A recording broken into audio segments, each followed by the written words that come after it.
What's up, Chumbags? Welcome to the HQ. My name is Kandula, and today I'm joined by Nick Sivak for yet another episode of the Respawn Station podcast. This episode, we're going to be talking about AI in video games. Is it good? Is it bad? How's the future looking? Well, we'll ask AI all about that, but of course, that comes later in this episode. First, we got to talk about what we've been playing, and before I even ask Nick the question, let me just say, look, I've been letting you guys down. Last week, I've practically played nothing, okay? The only game I've dipped into has been Fragpunk. I've played probably like every other day. I'll hop on just to do a few challenges, which I think, one speaks to how kind of invested in the game I am. I'm at least kind of intrigued enough to keep going. But two, man, I'm sorry, developers. With my track record, I hope you guys make it to December at this rate. We'll see how it goes. Come back at the end of the year and see if the servers are still up. But honestly, it's been a fun game, and I do think that the card mechanics are a pretty interesting twist to the system. But with that said, the reason why I've been not playing video games is because Nick and I both partly share one of those, which is last week, pretty much after we recorded last week's episode, I was binging Andor season 2, and I saw it to its conclusion, and and then I went into, and again, thanks to Nick, I was able to watch Rogue One right afterwards. He donated a copy to my library, and you know what? It's really interesting how it recontextualizes the movie once you watch the show, and then right after that, I was like, you know what? You know what's happening tomorrow, as of when we're recording this, ladies and gentlemen? Mission Impossible Final Reckoning is out. And so I've been watching a Mission Impossible movie every single day to lead up to it. So I've really had no time to play video games. So I'm a little bit behind. And so I have some catching up to do, hopefully over the long weekend, once I finish watching Final Reckoning. Not once, but twice. This is the first time that I've bought 2 tickets to a movie before it actually comes out. I'm watching it tomorrow in IMAX, and then again on Sunday in Dolby Atmos. So it'll be fun. I'll report back, briefly on our new segment, Rewind Station, how that goes. But with that said, Nick, we got to fill in the time here some way. So what have you been playing, my friend? Because I see the roster is pretty stacked for you. Real quick, I need a lightning fast Mission Impossible ranking. Okay, it's Fallout, Rogue Nation, Dead Reckoning, Ghost Protocol, 3, 1, 2. Okay, nice. And that's a recent update, I will say, because I did not expect to like 3. I thought I didn't like it initially, and then I was like, it's actually like pretty good. And then it is one of the rare cases where I think the movies, the more they come out, they kind of keep digging back, into the past, and so there's a good kind of satisfaction to the way this series builds. Nice. It's been a while since I watched. We'll talk a little bit more about it too, but yeah. Oh, dude, it's 100% worth it. It's a good investment. So, this is our, gaming. We got to get over to the gaming part of the week. Got to get back to gaming. Yep. Yeah, so I've actually been playing a good bit this week, as you alluded to. First of all, I finished not 1, but 2 games. Actually, 3 games. Yep. I've been playing a bunch of stuff right now. So, okay. I finished Indiana Jones and the Great Circle, and I also finished Split Fiction, which I haven't touched on the last couple weeks, but you and I both were talking about it around when it came out. Finally got together with my buddy Shane, and we were able to finish out Split Fiction. And yeah, that game is incredible, pretty much start to finish. There is the weakest part about Split Fiction, I would say, is its narrative and its writing. It's not bad, but it's just kind of very predictable, like at every single stage. Like there was plot beats that like we called from like one offhanded line of dialogue like 2 hours before they happen. And it's just like, yeah, like we kind of saw that coming. So I think like I said, it's not bad. And like the performances of the cast are like good and everything. It's just, it wasn't a very like surprising narrative. at the same time, I don't really think you're going to a game like Split Fiction for the narrative. You're going for the gameplay, and that was just thoroughly impressive throughout. Notch. The puzzle designs that they have for different mechanics, the way that they use the split screen, I won't spoil, but they do some really interesting stuff towards the end of the game with that, and just the visual style changes for the different side missions that you come across, like just top to bottom, the game was incredible. And we were talking about it after we'd finished and the credits were rolling, because we had started It Takes Two but never finished it, and he was like, yeah, it makes me want to go back and play It Takes Two again. And it's like, yeah, I kind of do too, but it's a bit trickier with that game because it doesn't have like the cross-platform multiplayer stuff. So let me say this: I have not played It Takes Two, but wait, so you have played it? I've played like at least like half to like 3/4 of it. I'm not sure exactly how far we got in. Have you gone to this infamous elephant sequence or elephant scene? We did get to that one, yeah. So is there a moment that you think is equivalent to that? Again, I don't really know what the significance is. I can kind of guess from, just kind of general conjecture, I suppose. But is there a sequence that you think hits that same kind of level of general public excitement or talk? I think the closest thing would be the hot dog side quest. That's tonally very similar to what happens with that elephant scene. So the whiplash of fuck, shit. Yeah. So like if you're looking for like a comparable scene, it's definitely that in the game. I will say there are some parts of the narrative that, like, again, like, it was very predictable, but like, it still is like a little bit emotional at parts. So I think a lot of that does, I think, go to the performers in those scenes. I think a lot of that rests on their shoulders. So yeah, overall, literally, like, the writing / narrative would be my one kind of like negative with it. Like, there are some puzzles that, like, the solution isn't like immediately like clear how you're supposed to interface with certain things, or like, a dodgy hit detection here and there with like some sort of trap, but it's extremely like minimal at the end of the day. So definitely deserves to be in that talk for Game of the Year later this year. And yeah, it was just a whole lot of fun. Indiana Jones. Another Game of the Year contender. I enjoyed it a lot. I don't know if it would be in my personal picks for Game of the Year. Okay. For me specifically, Machine Games occupies this space where a few developers I could name kind of inhabit, and they make really great games, but they're like the perfect 8 out of 10 studio, and like the games hardly reach that like 10 out of 10 echelon.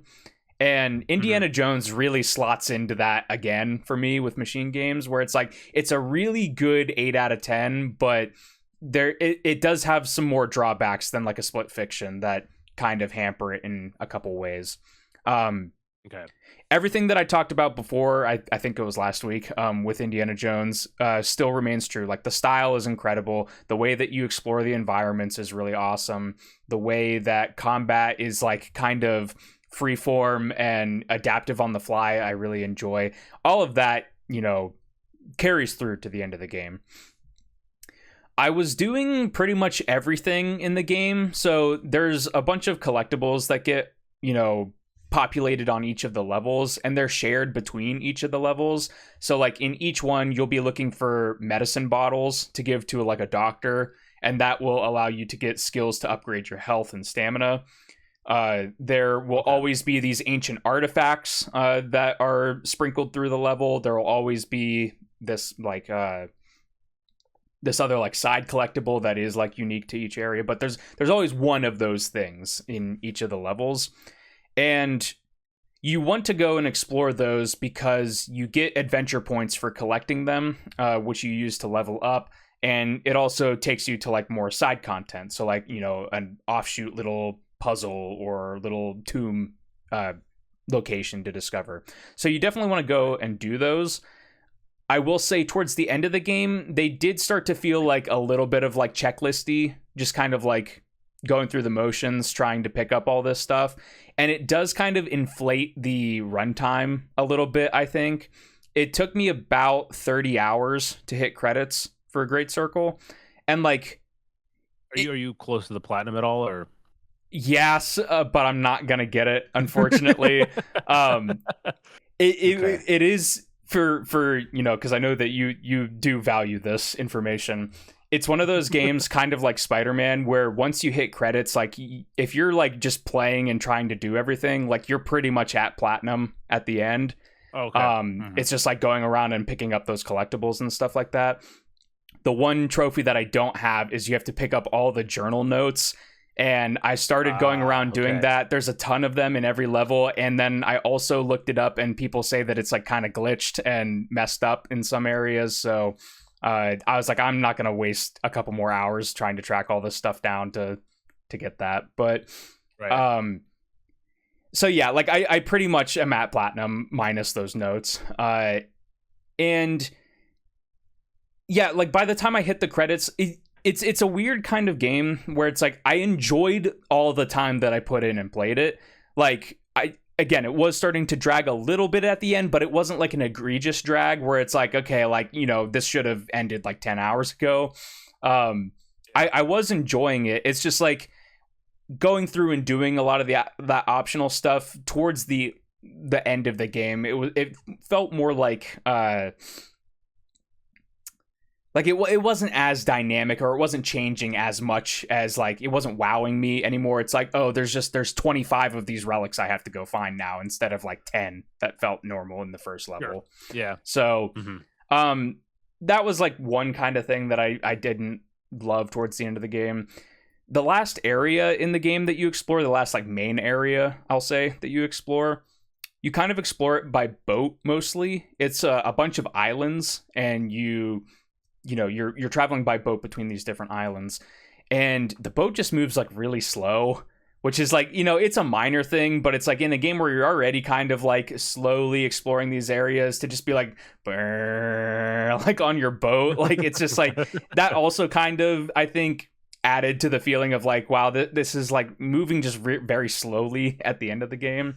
So, yeah. But then they do like a cool set piece or whatever, and it's like, okay, yeah, I'm back in it now. Like, that was a funny joke, or that was a really interesting puzzle that they had me do. So overall, I think they paced the game pretty well. It's just there's a couple of lulls that I definitely feel. Do you think the game is better if you play it like more streamlined, or is it worth the bloat to go and find all the other kind of side optional stuff? I think if you play it streamlined, like if you're just doing main quest, I think you would lose out on some of the fun flavor of the game. There's definitely some good side content that adds, like, a funny interaction or a funny little side story, or, an interesting character development part to Indiana Jones in the game, that I think you would be missing out on that. I think it's like if they could cut like 5% of it out, I think it would be like perfect. But it's just like just a little bit too much, where it's just like, okay, I've solved 5 of these cogwheel puzzles, and now there's 5 more that the quest marker says that I have, and I get it. I get it. I put the wood cog on the thing. Like, it's not really like changing that much. But that was kind of like my main drawback. There's a little bit of jank. I mentioned that last week, I think, and it's not really the kind of jank that really pulls me out of it that much, honestly. I mean, I play Bethesda games, for God's sake. Like, jank is second nature to me. But there is like a couple of like weird situations where it's like, especially like, I don't even know if you would call this jank per se, but in the final like areas of the game where they're trying to make the combat a little bit more, difficult, like enemies, like if you're using a firearm, they try to de-incentivize you to rely on weapons in the game, because it's more of like a melee brawler kind of thing. At the same time, they get like, so many enemies have weapons, so it's like they want you to use them in certain circumstances, and like you'll be like having like a full-on rifle that you fire at a guy's head like 4 times and he's still just like alive coming at you. And it's just like some of that stuff. It's like, okay, like, this is breaking my immersion because you're just tanking like 40 shots. Yeah. But then like you get like different abilities with the whip and stuff. So it's like you could use the whip to like, knock enemies out and stuff. So it depends on how you're playing, I guess, is how much of that kind of immersion breaking quality that it might have. And like there's like little things here and there, like I've had like little notification markers that have gotten like stuck on the map or whatever after I've like picked up a collectible or something like that. So like I mentioned, the one trophy has got some bugs or whatever. So there's definitely a little bit of jank that I think some further patches could definitely benefit from. So I hope they don't just like have it shipped here on PlayStation and then they're just like, okay, we're done, like and forget about it. But Wolfenstein Dark Blood, I can't think of any single other blood. It'll just be a remake of Return to Castle Wolfenstein. There you go. But yeah, I overall I enjoyed it. The narrative took a long time for me to really understand what was happening. Like it was setting up a mystery, but it felt like it really wasn't answering much throughout the journey. But then there's a certain point in the like later half of the game after an admittedly pretty cool set piece happens, and once that hits, the narrative starts to like congeal more, and then by the end of it, it's like, oh, this definitely feels like an Indiana Jones level like story. And I think I mentioned it to you, but I'm not sure.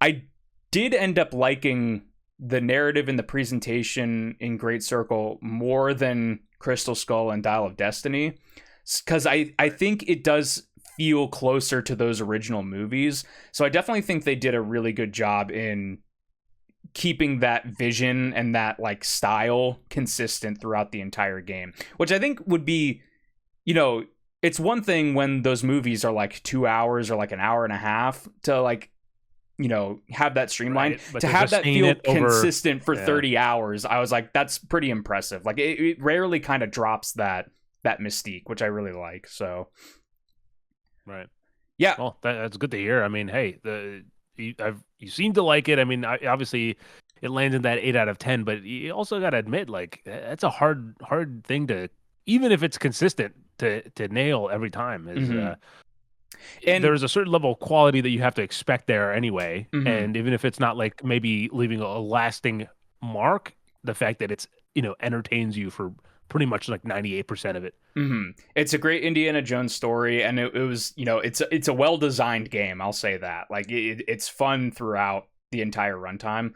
The one thing I did want to mention that I forgot about, because we've had previous conversations about this, they do the thing in game where it's mostly first person, but whenever you're doing certain traversal things or certain interactions, it pulls the camera out to third person. That felt really natural the entire time.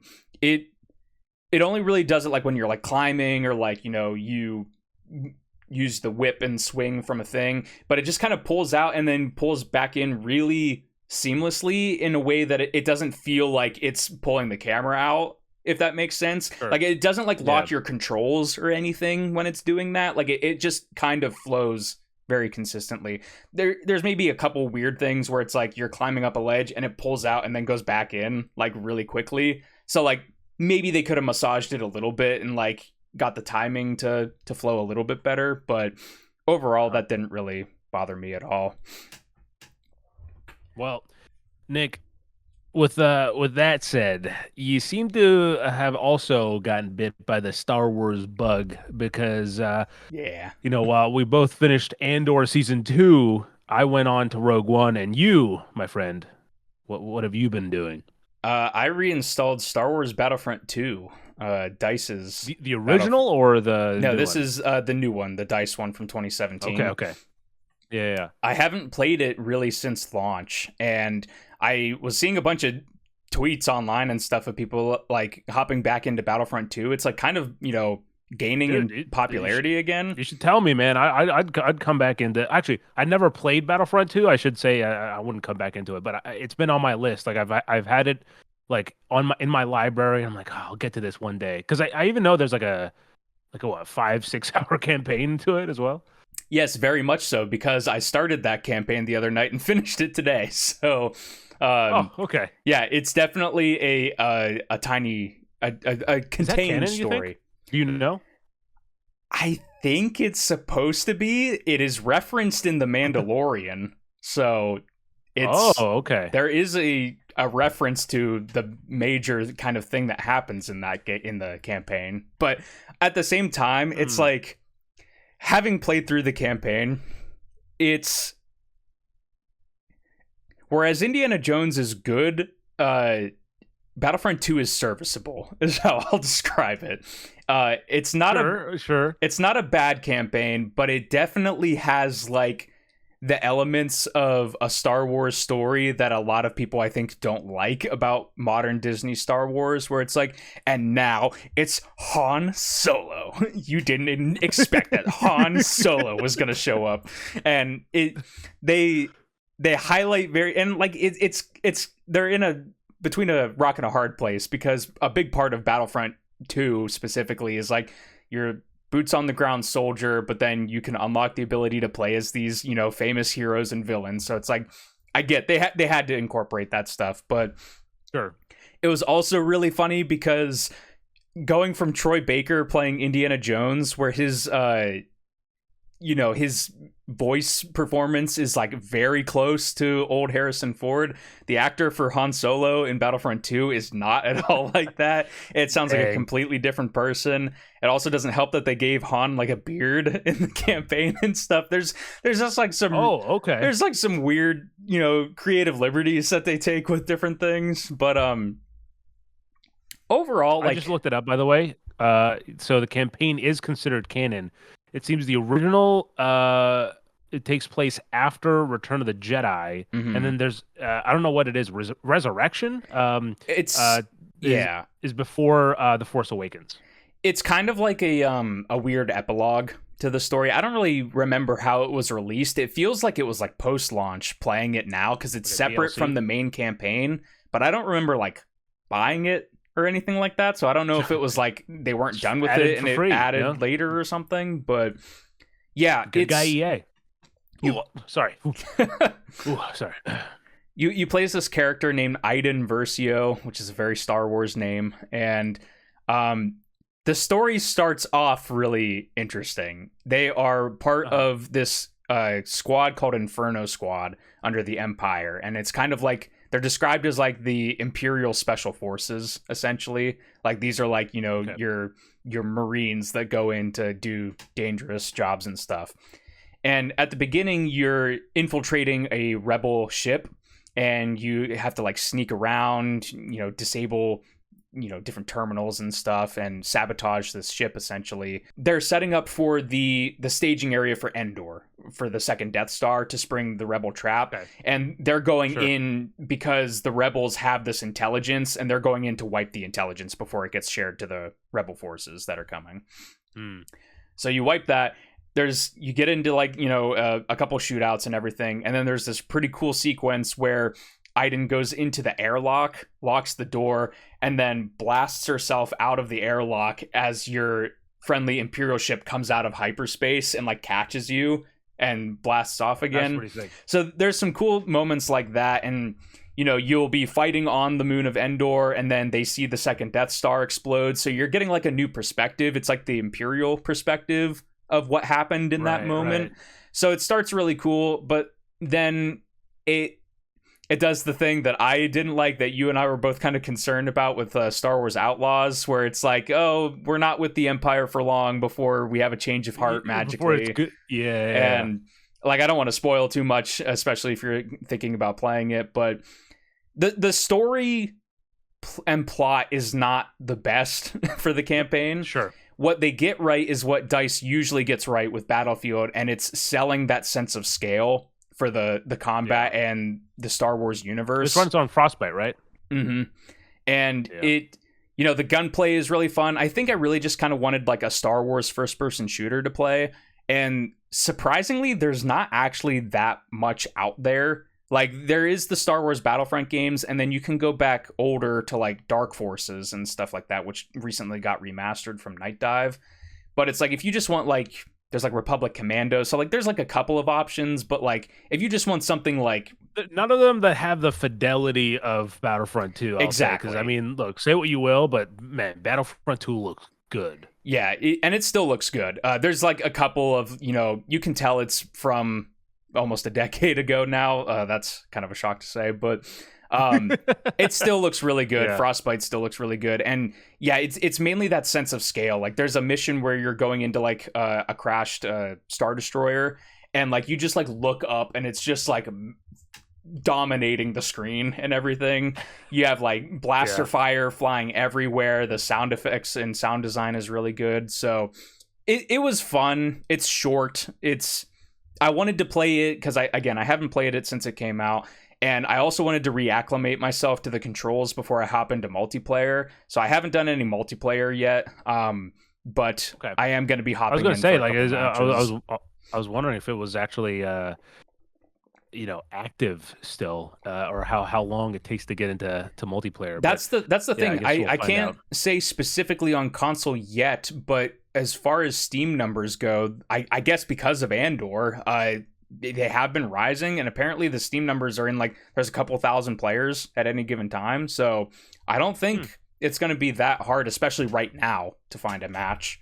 And it's also sparked a bunch of like So it's probably the best time to hop in if you have any interest. yeah, it sparked a whole bunch of like DICE give us Battlefront 3 kind of campaigns I'm seeing pop up online. So who knows? Maybe they'll go back to it. But let them focus on Battlefield, for the love of God. yeah.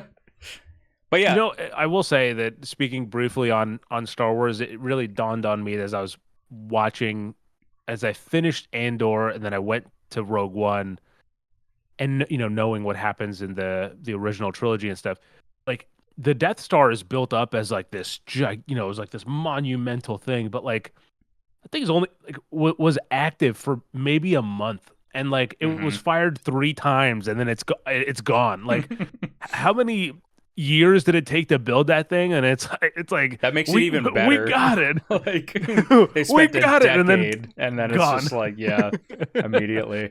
I think that's also part of why I wanted to go with Battlefront 2 specifically.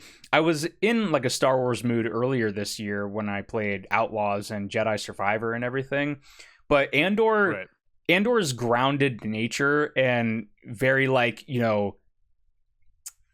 down in the nitty-gritty nature of it, where it's like, espionage and like it's really about like a conflict and everything. I think I was like, I kind of want to get back into that like, big scale war kind of mentality, and I was like Battlefront feels like that's probably the option. Yeah, the one thing that's really sad, I'm not sure if they ever patched it or not, but Battlefront 1, the 2015 one, had a Rogue One DLC where you could play on Scarif. They had like a map that they added, and I don't think that ever got ported to Battlefront 2, which is like a shame, because it's like I would have really wanted to like hop into that specifically and be like, yeah, no, this is like carrying on right at the end of Rogue One and everything. We're sharing all the fun facts. So I will say that I found out recently that the name Scarif. So if you don't know, Rogue One was directed by Gareth Edwards, who actually is now his upcoming movie is the Jurassic World one. Which is interesting to see. But so Rogue One is partially written by Gary Whitta, who some people, the nerds, I'll bring it back to nerds, the gamers. He's a host of the Kind of Funny Games Xbox podcast or whatever. But at one point, Gary, I guess, asked Gareth Edwards what he could name one thing, and he's like, "Okay, what do I have to name?" And it was like, "Oh, you need to name a planet. The name of the final planet that the Rogue One's like third act takes place in." So he's like, "Okay, let me think about it. I'm gonna go get coffee." So he goes and orders his drink, and he's waiting for it. And I guess when he says when he said his name to the person, he goes, "Oh, it's Gareth." and they Mm. wrote on his cup Scarif, and so he's like, all right, that's the name of the planet. So that's a fun fact of how that name came about.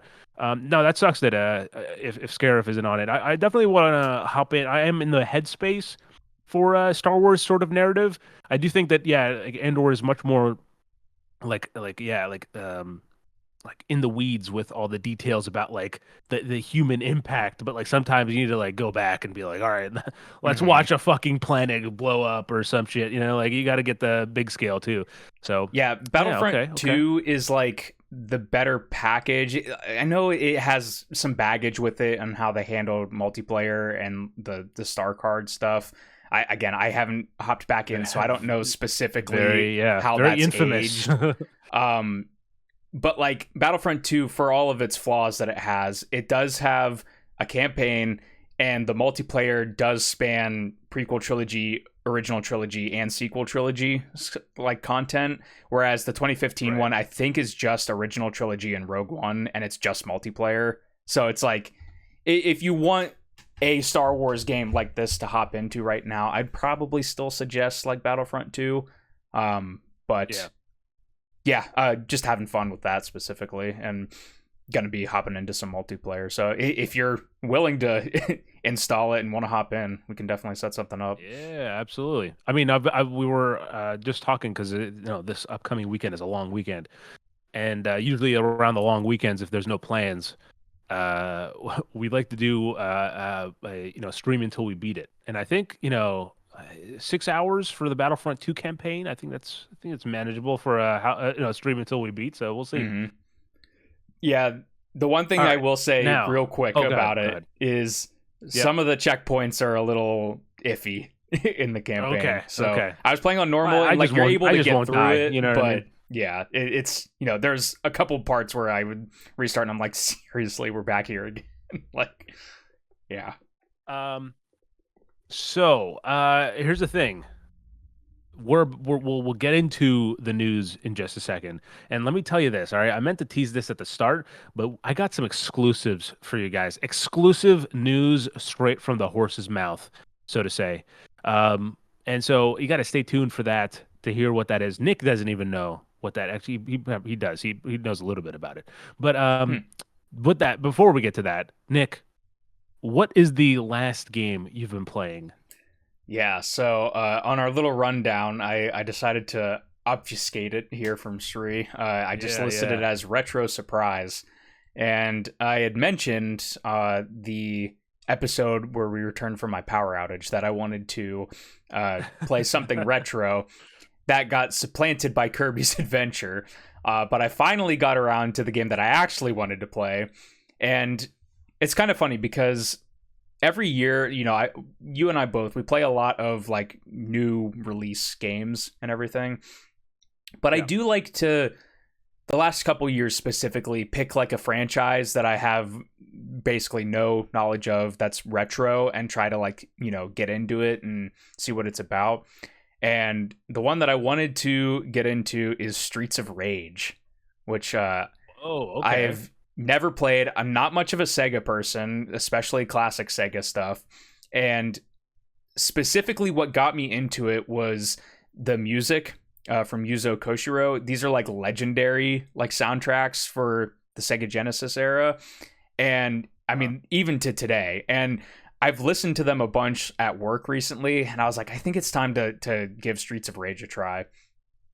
And so I've been playing the first game currently.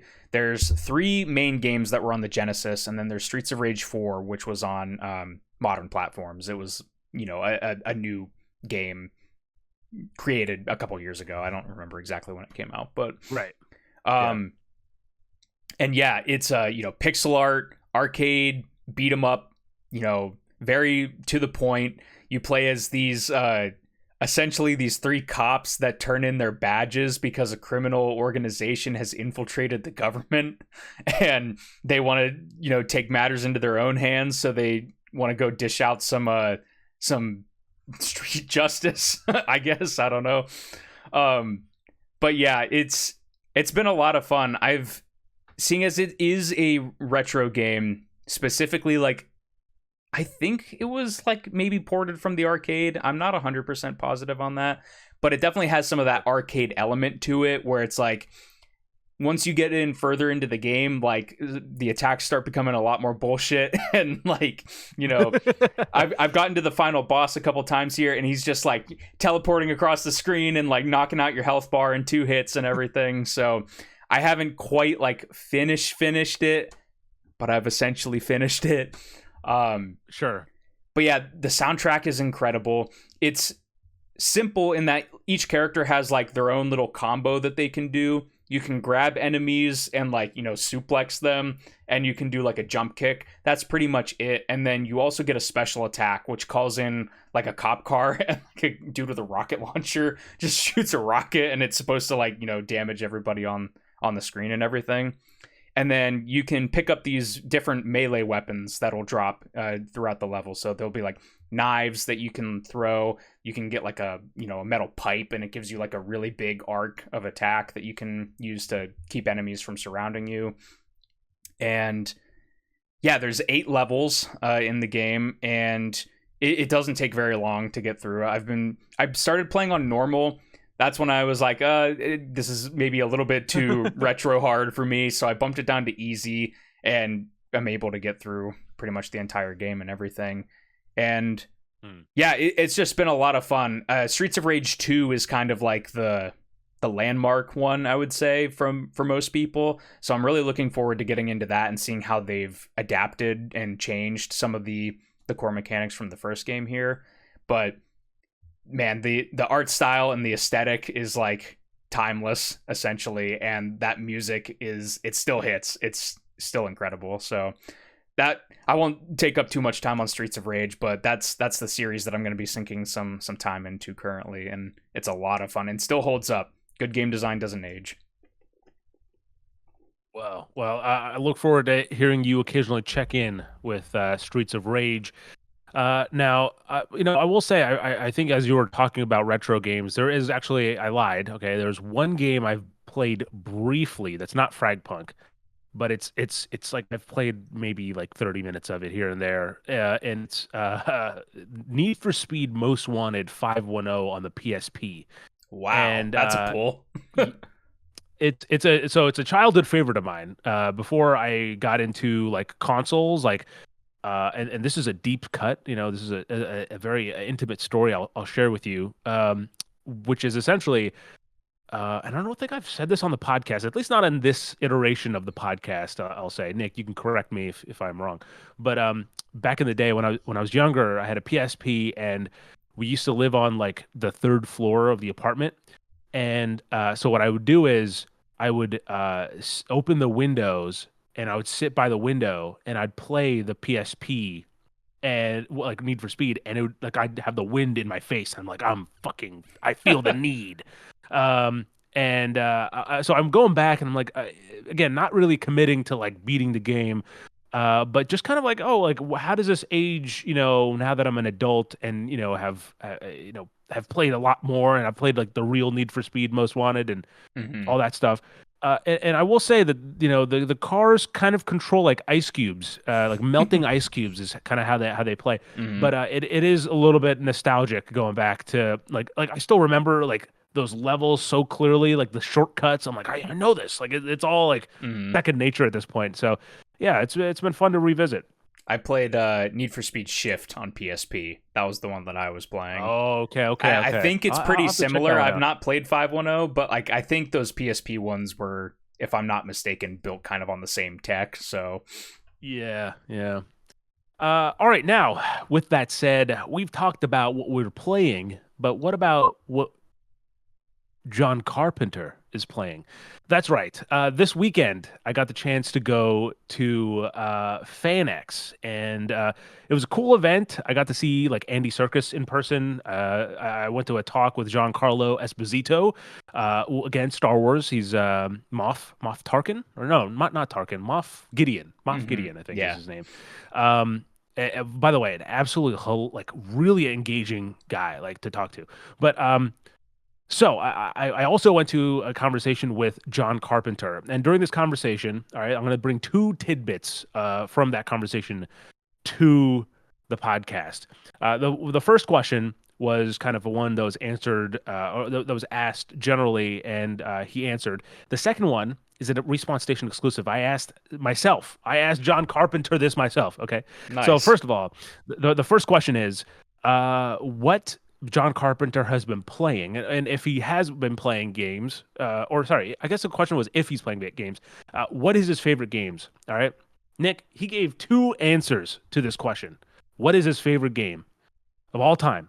All right. The first was Borderlands 2, which, as soon as he said it, I looked at Austin and he's like, yes. And then the second game he said was a game that a lesser known game that not a lot of people play.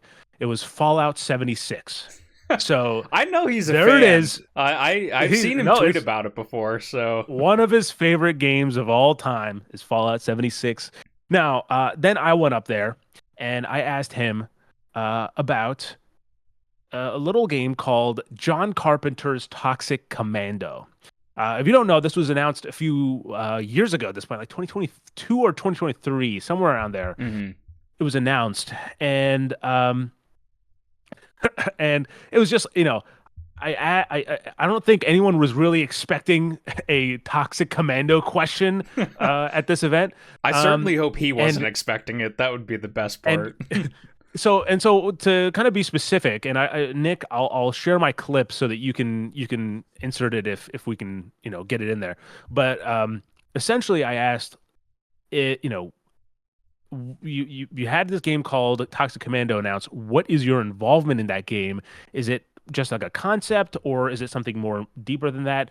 And his answer was essentially, my involvement in the game is I put my hand out and they put a check in it. We'll go back over this side. Hi, Mr. Carpenter. My name is Sri, and I know your filmography goes back a long time, but a few years ago, you had Toxic Commando get revealed, and I was wondering what your work on that video game is. Is it just like the concept, or is it something more kind of deeper than that? I hate to tell you what my work is, but I extend my hand and a check arrives. And that's my work. I don't even know if that's coming out. The company that made it went under or something. I don't know. Okay. All right, man. Sorry to let you down. and that's it. And actually, to kind of that's incredible. If I'm really giving you the full answer that he gave, he was like, I don't even know if that game's coming out. I don't think the studio is still around. I believe the studio is Saber Interactive, who just last year put out Space Marine 2. So I think they're still around. We'll see if Toxic Commando does actually see the light of day. It'll be interesting. But John Carpenter certainly doesn't really have any input in that, it seems. So yeah, there you go. That was fun. That answer exceeds any of my wildest dreams for what that answer could have been. I completely told. Did you? I should ask, because as a joke, when you said you were going to this, I texted and said you should ask him about Toxic Commando. Were you planning on asking about that, or was that specifically spawned from me? It was just for you. Yep, it was just for you. That exceeds my wildest dreams of what that answer could have entailed. That's hilarious. And then I did pick up some random stuff at FanX, like comic book, and just random stuff. Shout out, by the way, Euphoric Tree Fort. It's this really cool business that I came across, where they essentially make scents that are based off of like movies and TV shows. So like you can light it while you're watching, and it kind of evokes the smell of whatever you're watching, which is interesting. But I did pick up one video game. All right. Ooh. And so I'll give Nick, don't even make a face. You don't even know what it is. Okay. That video game is, oh shit, Batman Arkham Origins Blackgate on the 3DS. Nice. This is, for reasons I won't say on the podcast, a game that means something to me. And so I played it back in the day because I was working at GameStop, and you could like research a game for 2 weeks. I don't know why I put it in quotes like that. It is a technical term. and so I rented it from GameStop for 2 weeks and I played it, but I wanted to own a physical copy for myself. So now I do. Now, with that said, that's enough about FanX. Let's talk about what's going on in the news now that we've broken the exclusive Toxic Commando update. We'll beat everyone else to the punch. That's so good. All right, so there's a few things that we got to talk about. Some good, some maybe not so good.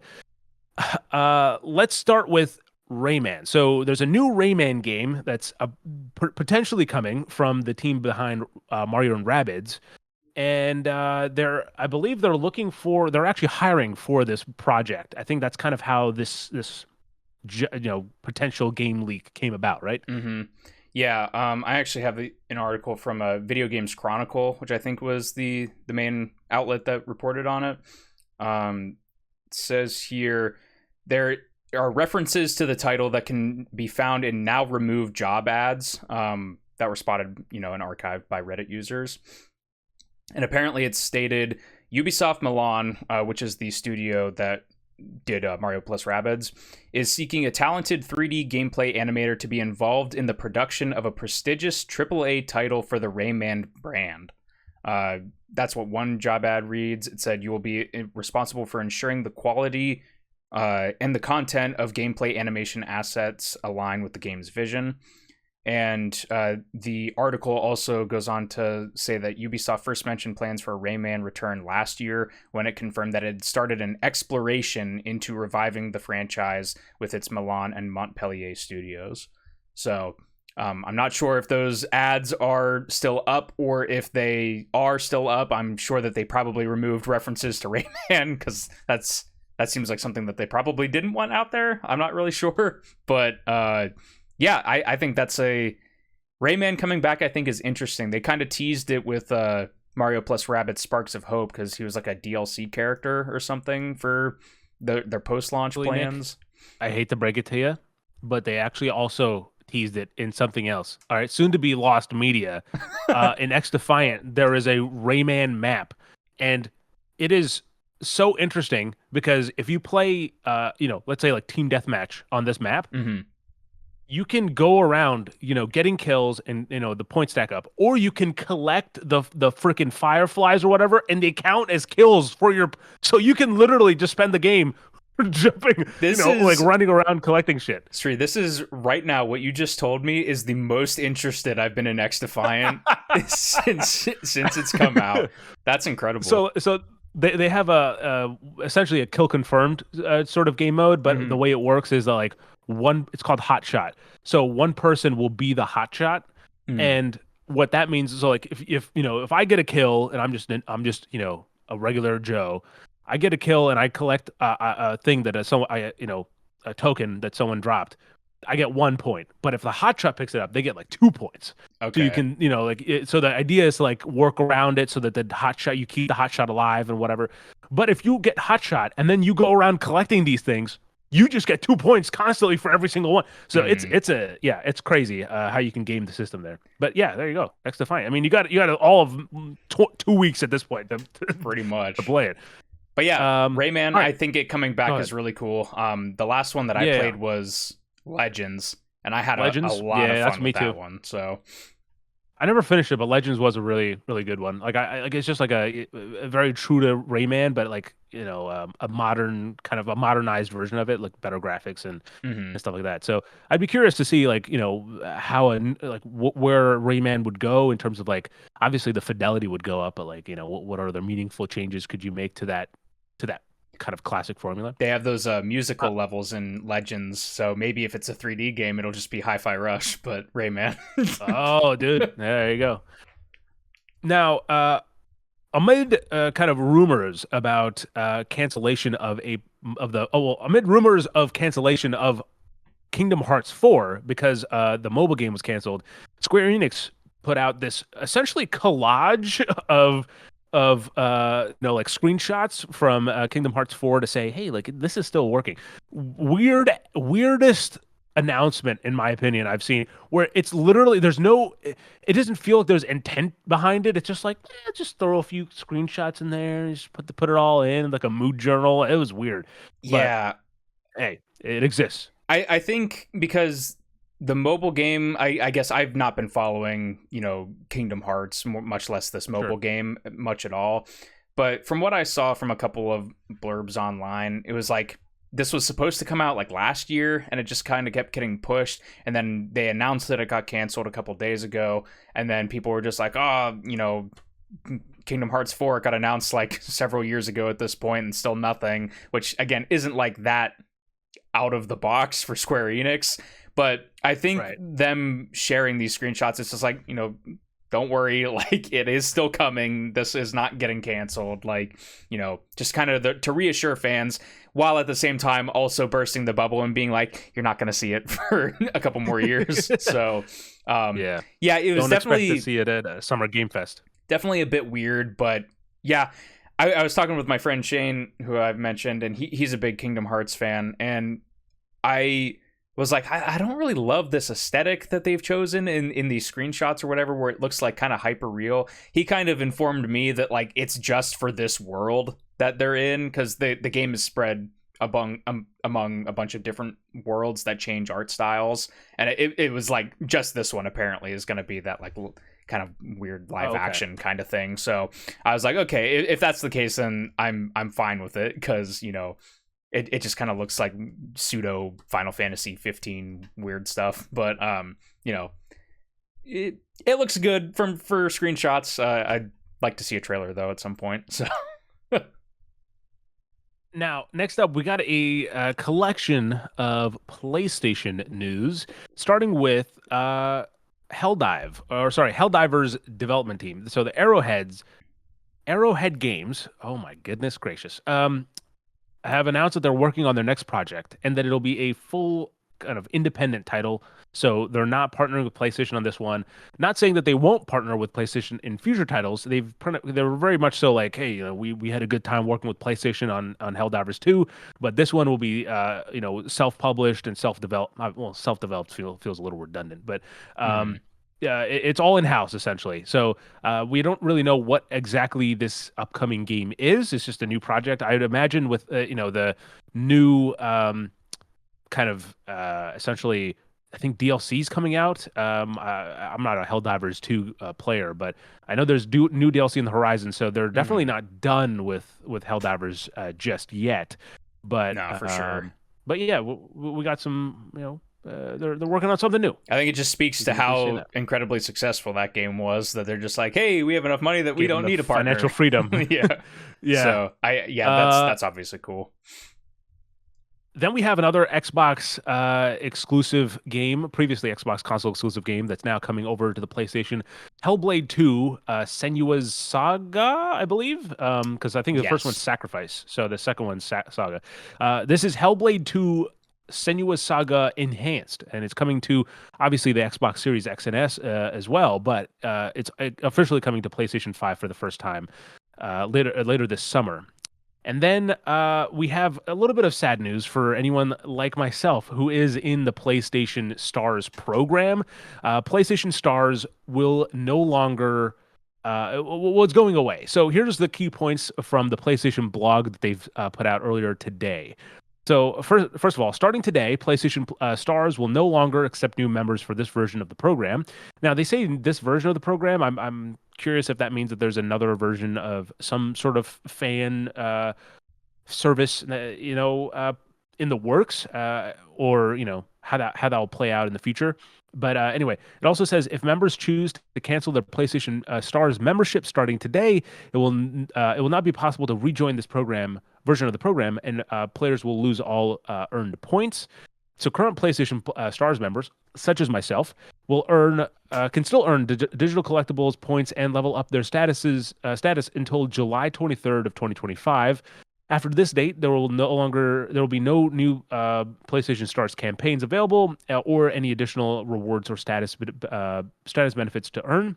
And finally, this version of the PlayStation Stars program will fully end on November 2nd of 2026. So a year and a half, pretty much. A year and a half, pretty much.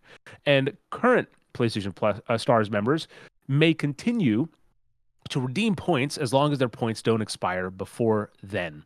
If you don't know what PlayStation Stars is, I'll quickly just say that it's you opt into it on the app. At least that's how I did it.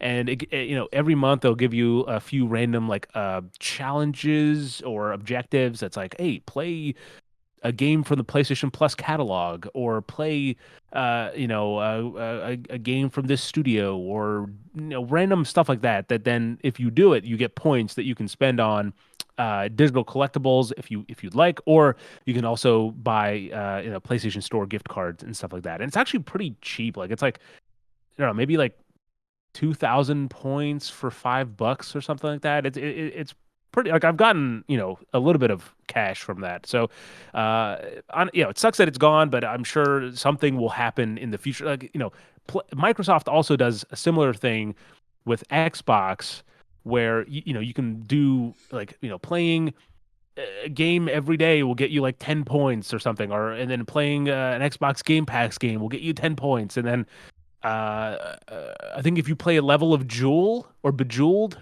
or whatever it is, you get like another like 30 points or something. So, and then you can redeem those for Xbox gift cards, which again, I have done that as well in the past, and gotten a few dollars from that. But, yeah, I saw a take online where somebody was like, yeah, Sony just doesn't want people to be able to get money for doing this stuff anymore. And I honestly wouldn't be surprised with how some of their decision making has gone down if that is the main reason why. But at the same time, I don't know, like Stars, like I was aware of its existence, but it's not something that I ever interacted with. And it's like you just have to wonder, like, also at a certain point, it's like how many people do. Like I guess Rhea, if you're involved in it, then probably more than one. The number, is in fact greater than one. But I can't believe they're not keeping it alive just for me to earn my $5 every year. The last kind of PlayStation news here that I'll kind of bundle in about this Bungie company that PlayStation is partly kind of owns a stake in. And this comes off of last week's episode where we also kind of had a quick mention about Bungie's little kerfuffle. That one was regarding Destiny, and this one is regarding Marathon, their upcoming game. And essentially, it was, and I kind of, this was one of those weird instances where, I don't encourage people to be on Twitter, but if you can regulate what your home feed looks like, and you can, keep rage at an arm's distance, you can kind of see things happen in real time. So for me, I saw this tweet go out of this artist who's like, like Marathon seems to be using my assets, like of this art style that I've refined over like a decade of time, like of my life. And he obviously came with kind of references and stuff that he specifically that they were talking about. And that I was like, okay, interesting. And then like a day I think the next day, pretty much Bungie came out and was like, yeah, we apologize. This did happen. It did seem that these assets have made their way into the game. We're looking into it, or some stereotypical corporate statement to kind of just to appease fans if the best they can. But yeah, I mean, this is not the first time the Bungie has kind of been caught up in these kind of this drama, which kind of begs the question, like, how is this happening so repeatedly? Yeah, from top level executives to like I've even seen some conversations going around of former employees that are just like, the leadership structure there is like horrible, and I don't know. So something's definitely up with that. There was like unconfirmed, maybe confirmed reports of like they were like cooking their books when they wanted Sony to buy them and stuff. So there's just like some crazy stuff with Bungie at this point. And yeah, it seems like there's not much good going around that studio right now.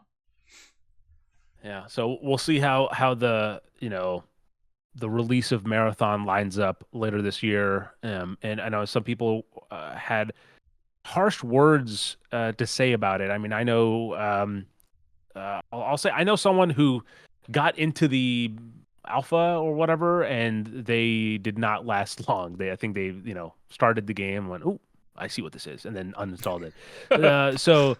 I'm curious to see how it lands. If the criticisms that people have in the alpha will be addressed by I think a September release. So obviously stay tuned. I'm sure we'll at the very least, even if I do want to get into one of the alphas and give it a go, but at the very least we'll be covering kind of the action as it develops. But with that said, that's the end of the PlayStation news. There's a few other random things to include. Nick, which one do you want to go for next? I'll let you pick. I'm gonna go with the fun one that we don't have on the rundown. That was announced today, which is that in Game Pass, I guess, Xbox, they are adding retro game support. This is coming from a collaboration with, I have their blog post. Yeah, Ant Arcade. Is that it? Yeah. So here's a fun fact about this, right? So Ant Stream Arcade. Ant Stream. Yeah, a few months ago, I was sent a code for Ant Stream, and actually, I if you remember, Nick, I offered it to you as well because I was like, hey, do you have like an interest in this? And at the time, I think you weren't getting into that headspace of that retro games, and I also I started and I was like, oh man, I don't know if this is what I want to get into. But anyway, at the time it was a PlayStation release, so the access that I have is actually the PS5 version, but now it's come to Xbox essentially it brings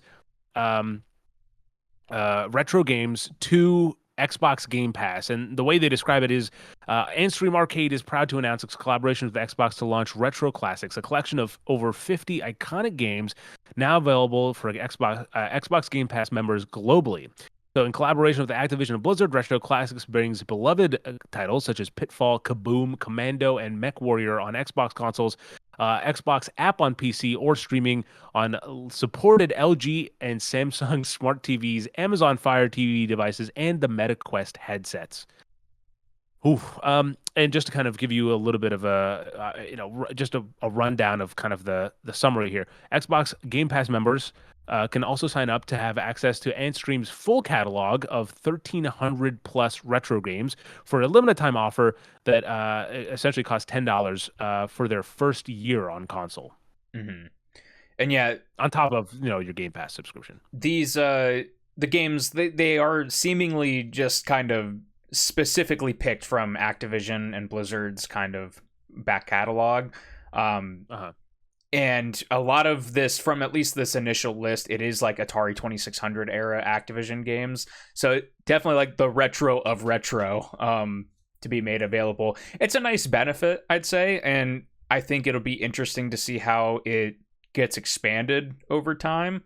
But yeah, just kind of a cool little highlight that they're adding to that, a little bit of extra value and kind of some further expansion of Xbox, as they say, their preservation and backwards compatibility stuff. But yeah, I don't know, we'll see. It obviously there's like certain other tiers of retro that I think people would rather them bring forward. But again, I'm not gonna.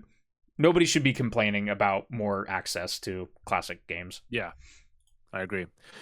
Since we're referencing things that are not on the docket, all right, let me just throw in this one from our inbox that we got yesterday that I thought was pretty cool. So Lost in Cult, which some people might remember as the creative team behind the Design Work series of art books. They have it's really cool. They essentially give like they're these really well put together and well crafted art books about really cool video games. I believe Dead Space has one that's either out now or it's coming out soon. You can check it out on Lost in Cult.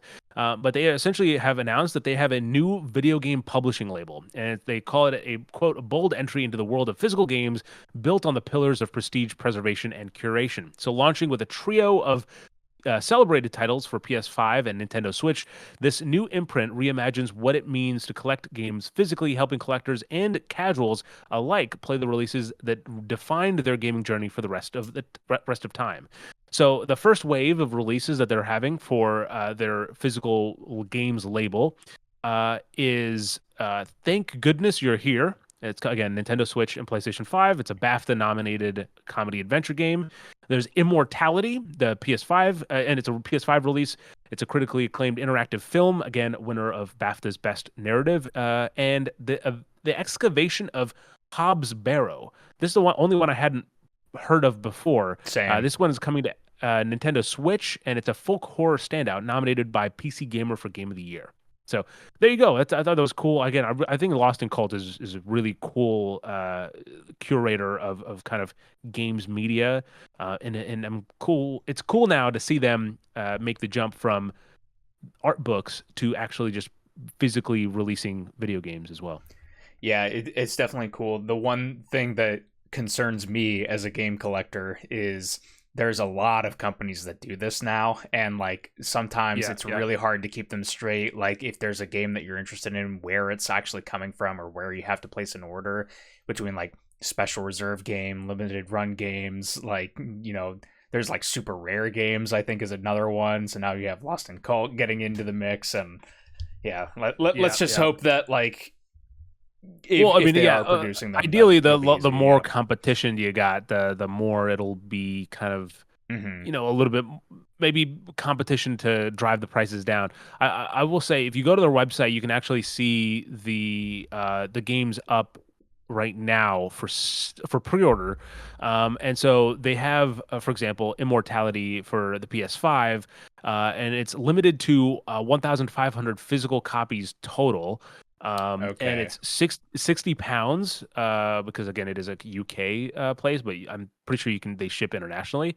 And they essentially say it's physical PS5 release of the critically acclaimed game, and it's housed in a custom collectible mailer box with seasonally rotated illustrations, an essay and developer interview booklet that has 40 pages, written by Jen Simpkins, an original original artwork, outer slipcase by Thin Din, a poster by Yonil, a color thematic inner slipcase with release number code, fold out unique artwork poster with checklist and artist description on the back, 4 art cards chosen from the developers with captions, director's authenticity card that are individually numbered based on which version, like, you know, of the 1,500, which one you have.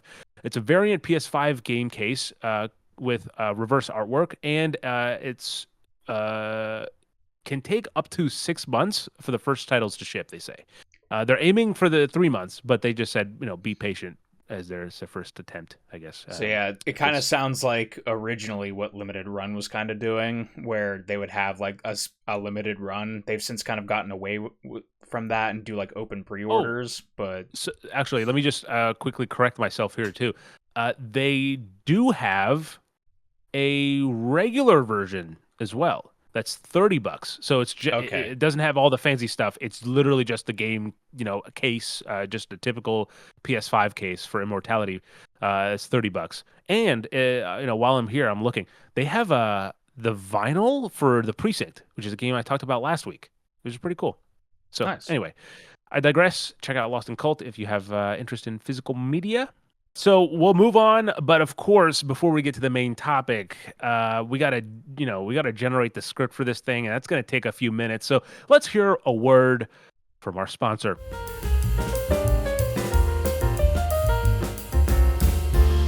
This episode of the Respawn Station podcast is brought to you by RespawnStation.com. Check out our website to not only support independent games media, but also hear our well-worded thoughts on the games we've been playing and the ones we're looking forward to. Head on over to our website now to check out our opinion piece on the $80 era, how gamers are paying more for less, and an interview with the developers of Date Everything, the upcoming sandbox dating sim. With that said, back to the show.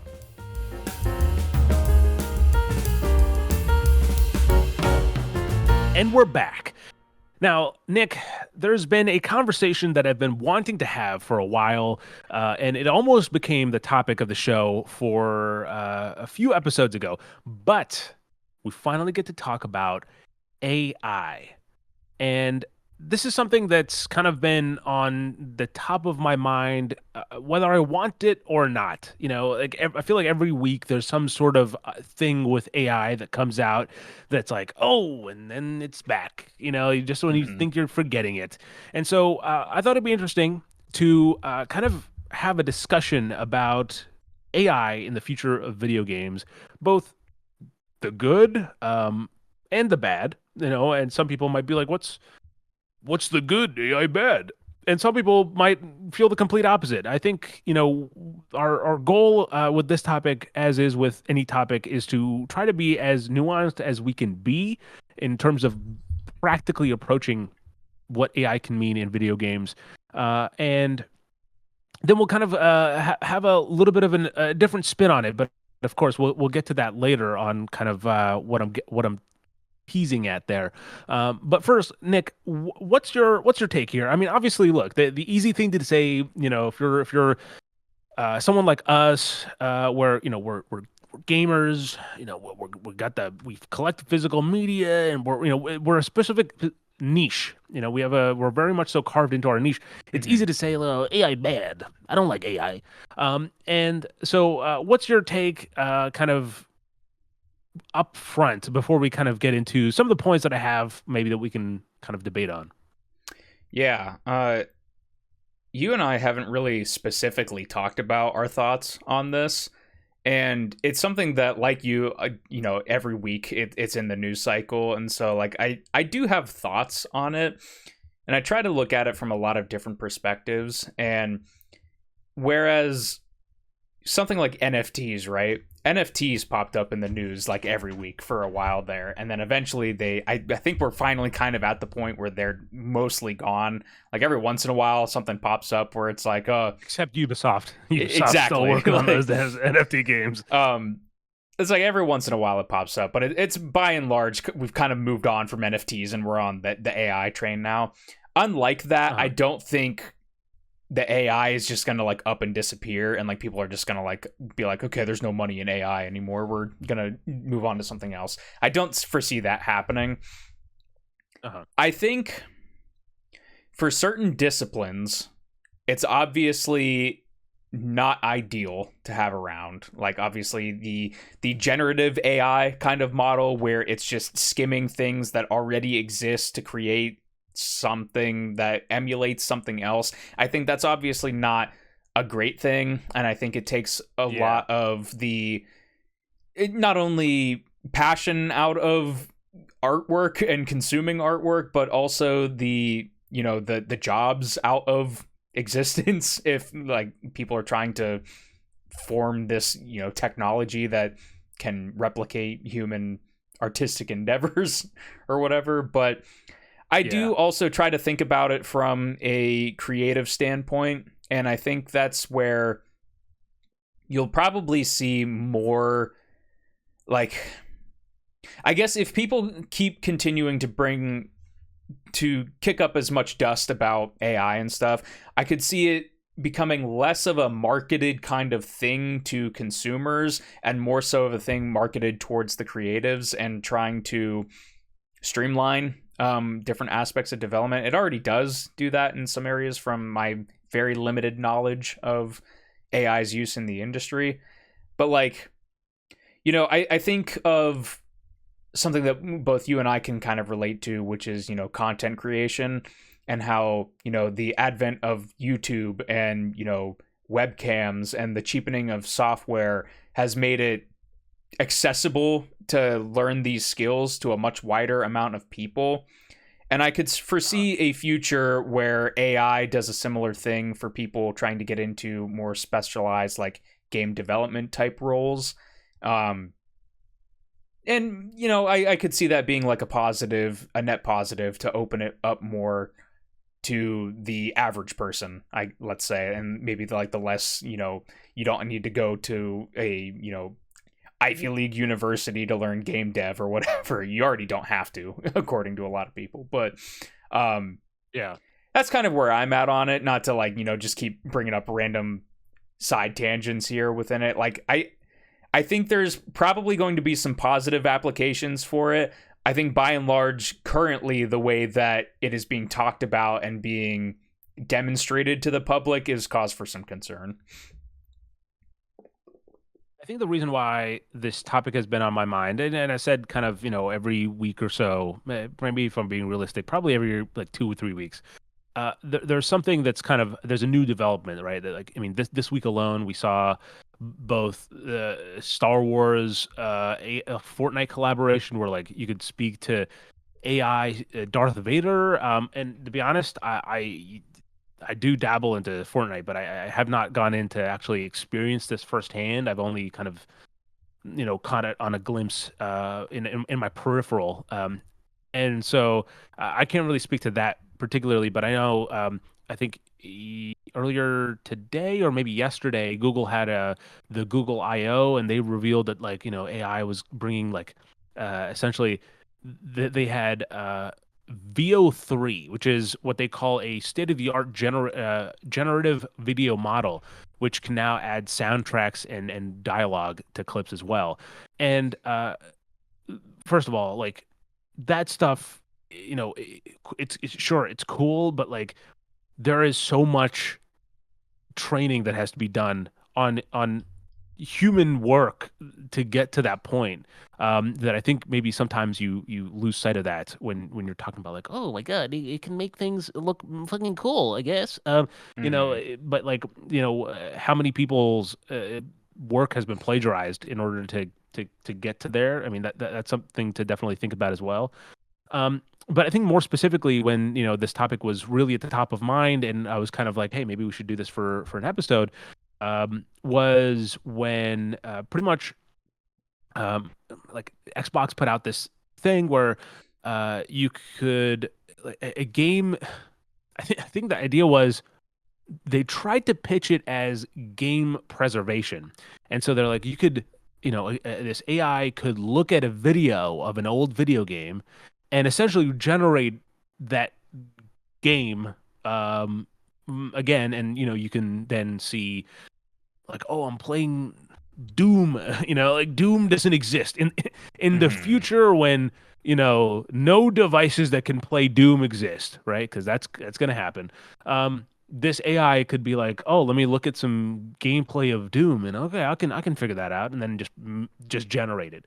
Um, it's not too far in concept, I guess, but from what kind of I think EA was showing off of, like, oh, you could make a whole pyramid of cardboard boxes and play around with it if you'd like. Mhm. It's very much so like, okay, you give it an idea and it generates it. I think Xbox was kind of maybe saw what the reaction to the EA and was like, oh, well, but it's for game preservation. It's not just Yeah, game development. I take issue with them labeling that under game preservation, and I've seen a lot of other people, like, Frank Cifaldi from Video Game History Foundation, taking issue with it. Like, even at a base level, it's like, okay, it's about on the level of preservation as somebody drawing in their notebook a screenshot from Doom, like, in calling that game preservation. It's like, it's not it's not at all in preservation in the actual sense of you are preserving the original work and the artistic vision and everything like that. It's just like, it's a facsimile and like a reproduction. And obviously, like, pie in the sky, it's like, yeah, that would be awesome if, like, an AI could just, one to one generate, like, a game that, like, the code was lost or something like that. Like, that would be, in theory, cool. But the technology that they use to show this stuff, it's just like, it's clearly not there. It's clearly proof of concept. And then there's all these other, like, legal things that probably, are in the process of being, like, pitched or whatever, but, like, there's obviously no, like, legal course for it currently over the Yeah. use of AI in these fields like that. But yeah, it felt like a very lazy kind of, like, diversion of attention to be like, actually, it's about preservation, guys. And it's just like, no, it isn't. I think that, regarding this, using AI to be it for preservation or just kind of, hey, type in a prompt and you can make a video game in however long it takes the AI to write it, I guess. Mm-hmm. I think what I've kind of come to is when it comes to video games and AI, the cost of AI is human intent. And you lose that when you're having this machine, or this cloud-based machine generate a code that's like, okay, theoretically this is what you need to do to move this in this access and this way, and sure, it'll be playable or whatever. But I think one of the things that makes games so interesting is like, so much of video games is not, I should say, actually, there's a lot more video games that you'll be surprised about that are not generated because of like, oh, this would be cool, versus like, oh wait, but what if this happens, but then you try to do something and then it doesn't work. Well, what I'm trying to say there, and I'll speak maybe to I do have game development. I'm somewhat of a game developer myself, but but I'll speak to film because I think that's more of something I'm comfortable with, because and I'll get, and with this VO3 that's coming out, it's, I think, a topical situation, which is, you can type into a video generation, generative video generation model or whatever, and say, oh, I want, this, I don't know, this post-apocalyptic short film, let's say, right? And you can generate this thing, and it'll give you the scenes that you're looking for. But what one missing is the experience of actually making it.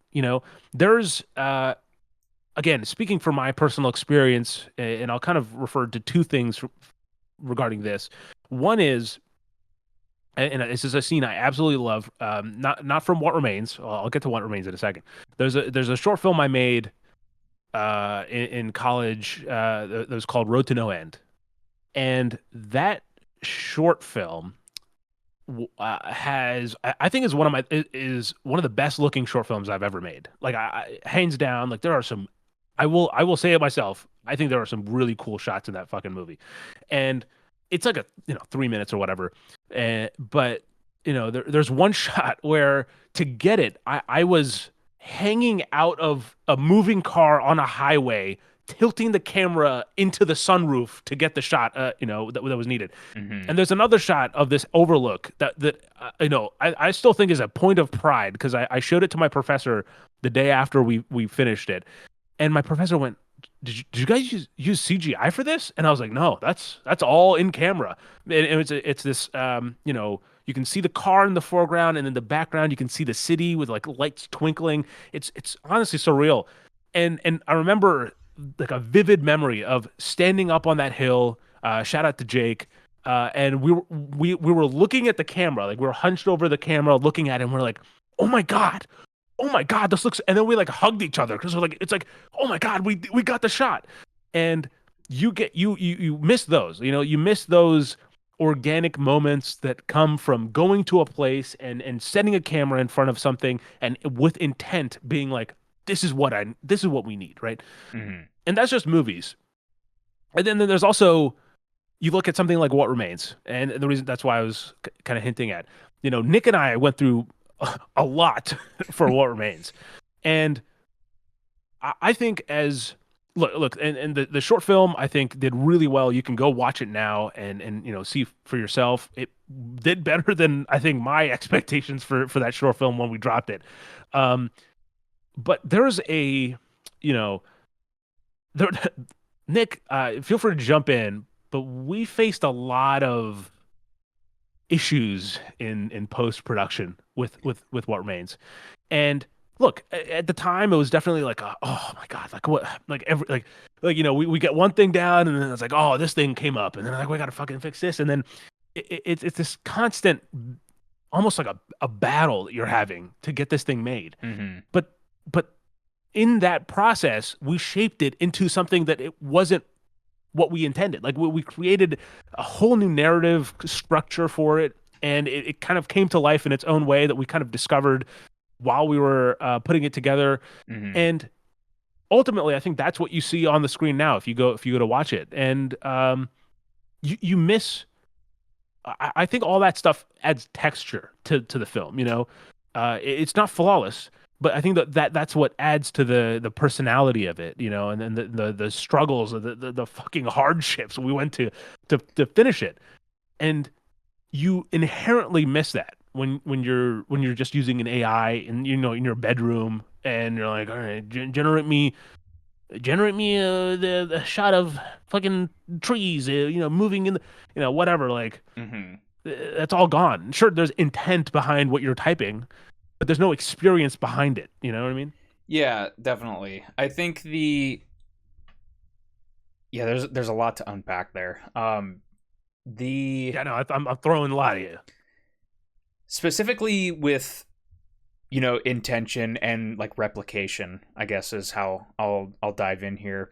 The thing that I think is funny in context is like, there's let's take a game from 30 years ago, let's say like an original Xbox game. They want to do a port of that to modern consoles. Even now, with humans doing it, there are issues, technological problems, oversights in adapting certain code or bringing things over to where even like human-made replications of existing products are not like perfect one-to-one recreations. So the idea that like a human hands-off AI model would be able to do a better job than actual humans at it, it's like I just kind of foresee that being, I don't see that being the case. Like that's kind of the promise of AI, right? Is like, well, once you train it more, it'll get there. It's like, I don't know. There's a lot of really well-trained humans that like even can't do what you're promising that this magic AI machine is going to be able to do. But so that's kind of one thing. I think I like what you said about the intention of going out and getting the experience and that informing a lot of the art, specifically with What Remains. Like you said, we were going down a different road, and that was during our post-production. Not to mention all the different roads that you all went down to get it to that point. And it's like, we were going down to this road with this specific thing, and then both you and I, after a couple of rounds of notes and meetings together, were just like, something still isn't working here. And that was when I remember it very, very fondly. I basically got a cork board out of my closet. I got a bunch of note cards. I wrote down specifically every single scene of the short film. Yep. And I was just like, okay, we need to figure out all the different permutations of these scenes, because it's clearly like a structure thing that we were having an issue with, where like things weren't making sense in the way that we were lining it up. And it's like, okay, what is the core intention of these scenes? Can this work as an introduction scene? Can this work as a exposition scene? And then trying to iterate on that and try to come to what makes the most sense with all the pieces that we had, right?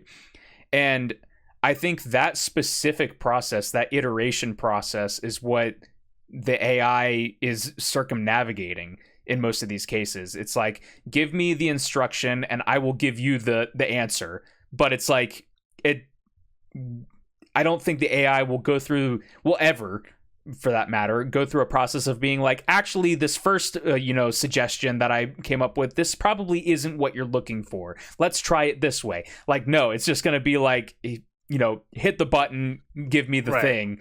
And I think that's, again, like it's just never going to get to the point that I think these companies are like imagining, and these I'm going to say executives that they're imagining, because it's that iteration is such a key part of it, and by all intents and purposes, that's what they're trying to skip past, is the iteration process for a game. They want to introduce these tools to be able to, maybe get like a pitch for a game shortened, or like, get some ideas generated for a game script or a movie script, or, trying to cut down the time it takes the people to do these jobs,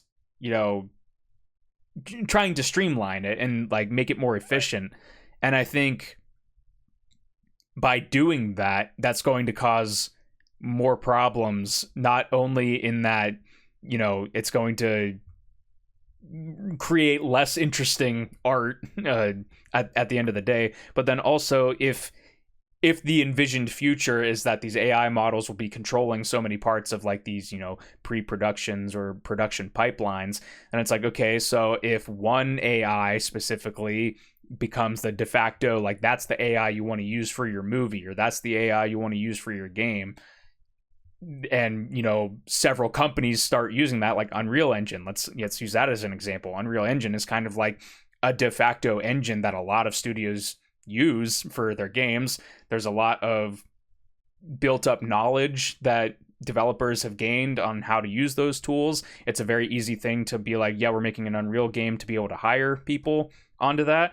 At the same time, most people in the gaming sphere that are really tapped into that, they will look at a game and be like, yeah, it looks like an Unreal game. Like, it is that like the future of these AIs, where it's like, okay, they use, Grok AI to generate their script because it's, I've watched 5 movies that, use the same beats because the AI model generated it when they said, give me a movie script that's going to do well with audiences or something. Like, that's kind of where I'm at with it, where it's just like, I think it's just going to sand things down. It's going to make things more generic. It's just not going to result in the thing that the company people at the top want for the money return. Yeah, and there's this idea that already exists regarding not necessarily just AI, but like procedural generation. I think I won't say for everyone. It would be antithetical to say we're having a nuanced conversation and then use words like everyone.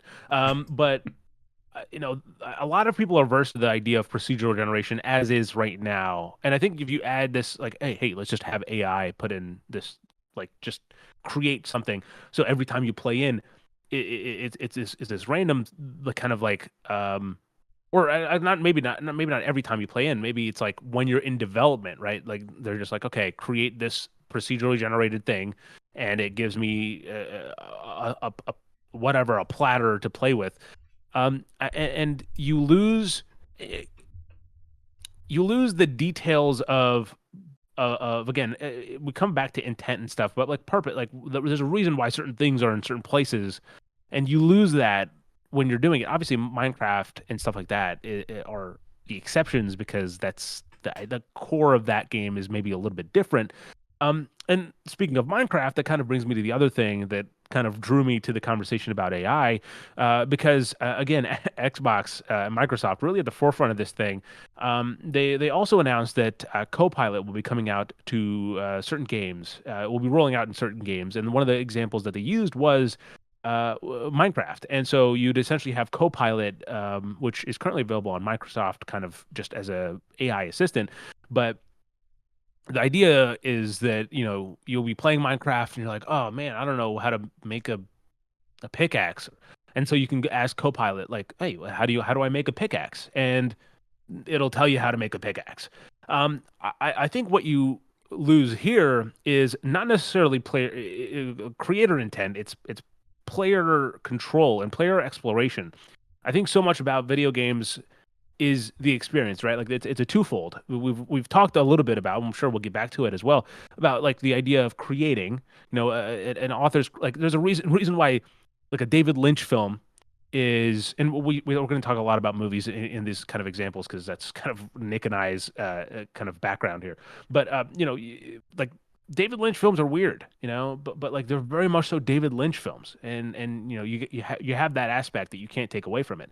But then you go back and you're like, okay, when you look at the other side of things, and specifically video games, of how the player experiences it, it's when I played Minecraft, it's about the exploration of not just the world, but like, okay, if I put these in this order, what does that give me? Oh, that's like I don't know, a sign. Okay, let me swap it out, and then oh, okay, I think I'll probably, to make a sword, I probably need more of this, or maybe I know how to make a wooden pickaxe. So if I just replace the top with stone, I can get a stone pickaxe. So then let me go get stone. And it's this, kind of, I'm thinking smart up here. And so it's this kind of, immersive or emergent gameplay, I guess. I don't know what the perfect word for that is. But it's a way of experiencing the game that you are sort of robbed of when when you have an AI just kind of being like, "Hey, do you want to know how to do that?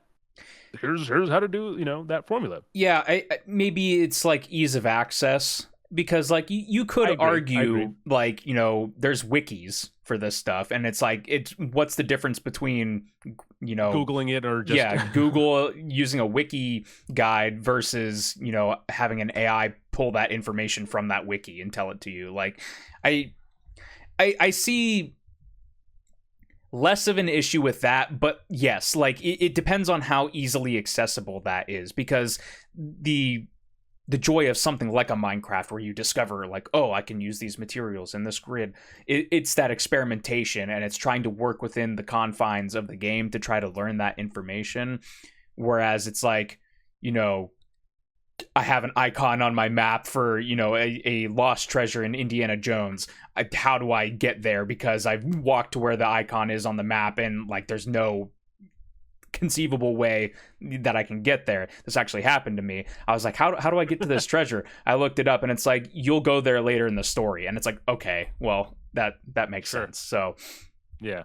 I think ease of access is definitely a part of that can change whether or not that's a helpful thing. Like even with PlayStation 5, they have those activity cards and the progress cards that'll like, show you little guides and stuff like that.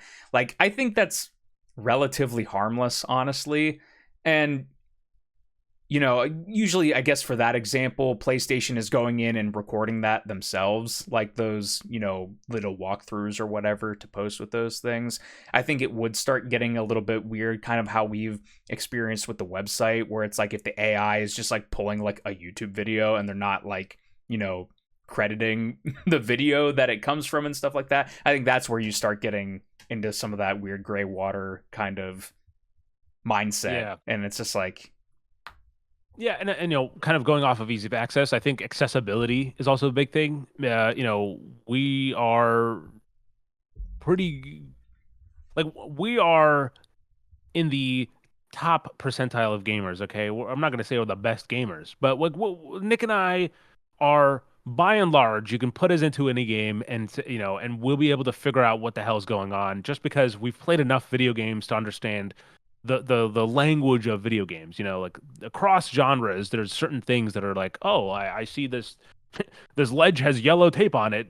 That's where I'm going. Like that's I can interact with that. There's certain things like that you pick up on. I think maybe if you're either new, or maybe there's something else that's kind of impairing you from kind of getting there or putting those things together, I think accessibility is another big factor in kind of why it's not a bad thing to have AI kind of hold your hand a little bit, if you need it, right? Like I think the point is, when it's similar to accessibility in kind of big modern games right now, where it's not necessarily that it's like, hey, this is going to be in the game whether you like it or not. It's the option is there, and if you choose to have it turn on, you can do it with within the game settings or something. And I think that is relatively harmless, as Nick was saying, in the grand scheme of things, of what we have to talk about. But let's go back to something that is a little bit more harmful, because again, we'll tackle it from kind of the good and the bad, right? So going back to the development side, the good is that indie. I think Nick was kind of hinting at this earlier, maybe kind of saying it from a different perspective, but like, certain games, I'll say indie games, are now getting closer to get access to things that they would have not been able to afford. What I'll say is, like, what was it, last year? I think I'm not going to say the name of the game, but I believe last year I played a game that was made by one person, and they essentially were like, yeah, the the game was this massive kind of large undertaking. It was a very bold idea, and so what they did was for certain things, and it was out in early access on Steam. So people could pay money to play it, but certain things like I believe the voice acting, and I think even like the player animation cards that goes up on the bottom of the screen when the character's talking were AI generated. And they said like these things will be removed in the final version of the game. This is just placeholder. I think it still left a bad taste in certain people's mouths while they're playing, in terms of like AI. Because experiencing it for myself, I did play the game for a little bit, and it definitely doesn't have at the time, especially now, is probably AI is a little bit better at emoting, but it sounded very like stiff and bland, and just like no real emotion there, or like everything's delivered with the same monotone kind of tone. And so that stuff is, you can put it in the game to say it's a placeholder, but what's the logistics of having it there indefinitely as the final product? Then you get into maybe the negatives, where it's like, okay, well then these people are losing jobs. Like voice actors are losing jobs, or like writers are losing jobs, or artists are losing jobs. Yeah, that's the one that I'm like really conflicted on specifically, is this, because I specifically can see the benefits of having stuff like that be placeholder and being a huge help. Like even if it wasn't AI specifically that handled this, there was a glitch in Starfield that I saw online that I also personally ran into, where there was one specific NPC where the proper voice line was not, the voice recording was not called in at the right time. And so you hear like, Microsoft Sam text to speech or whatever, like saying a line of dialogue that they have. Clearly it was placeholder. It was supposed to call in, the actual voice actor's performance, because all the other lines in the conversation were from an actual actor and everything, right?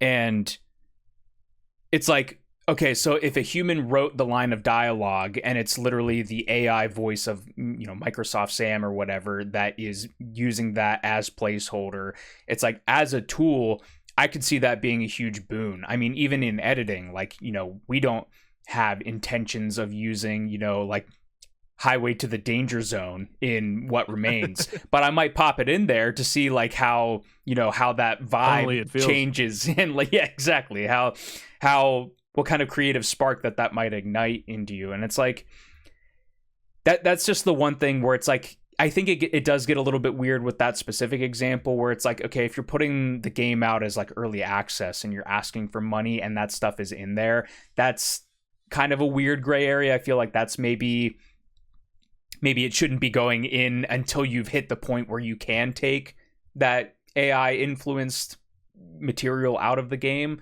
But yeah, like as a creative on that side, it's like, because for me specifically, right, when I'm editing something, like we'll just use What Remains for an example, right? I will go at a scene. I have all these, video clips, different takes and audio and stuff.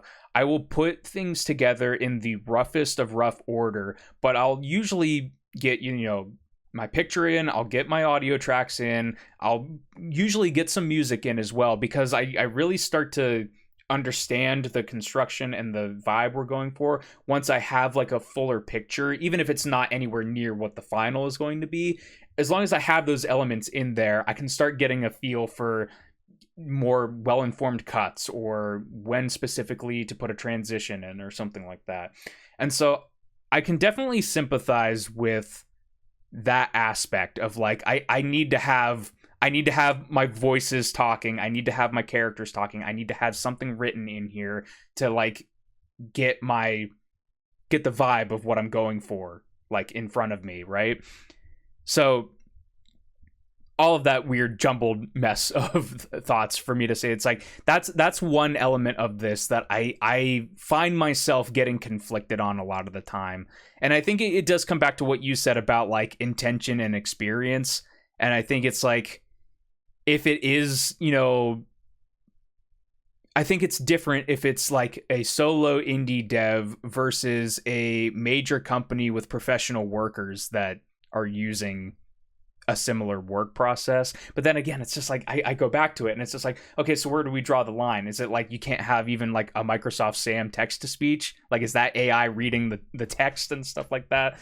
Is like, you can't use that as a tool. It's like if my hammer was made by a human being, you know, in a blacksmith shop versus a factory down the road that's controlled by automated robots. Like, is that artificial intelligence, you know, is that running amok on things? It's a very complex conversation, and I think that's why it gets brought up in the social media and in the general social consciousness so much right now, because it's a very multifaceted issue.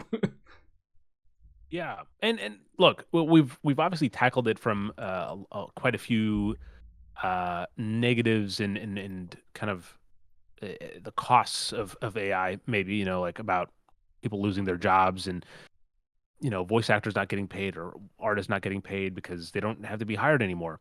But I also think that if we really want to, you know, flip the table and go, okay, what are the actual like positives, you know, like of AI? Well, first of all, the thing at the very top of the conversation we have to talk about is AI in video games has existed for a while, and up until probably the last, you know, year or 2 years, when the conversation around AI has really spiked.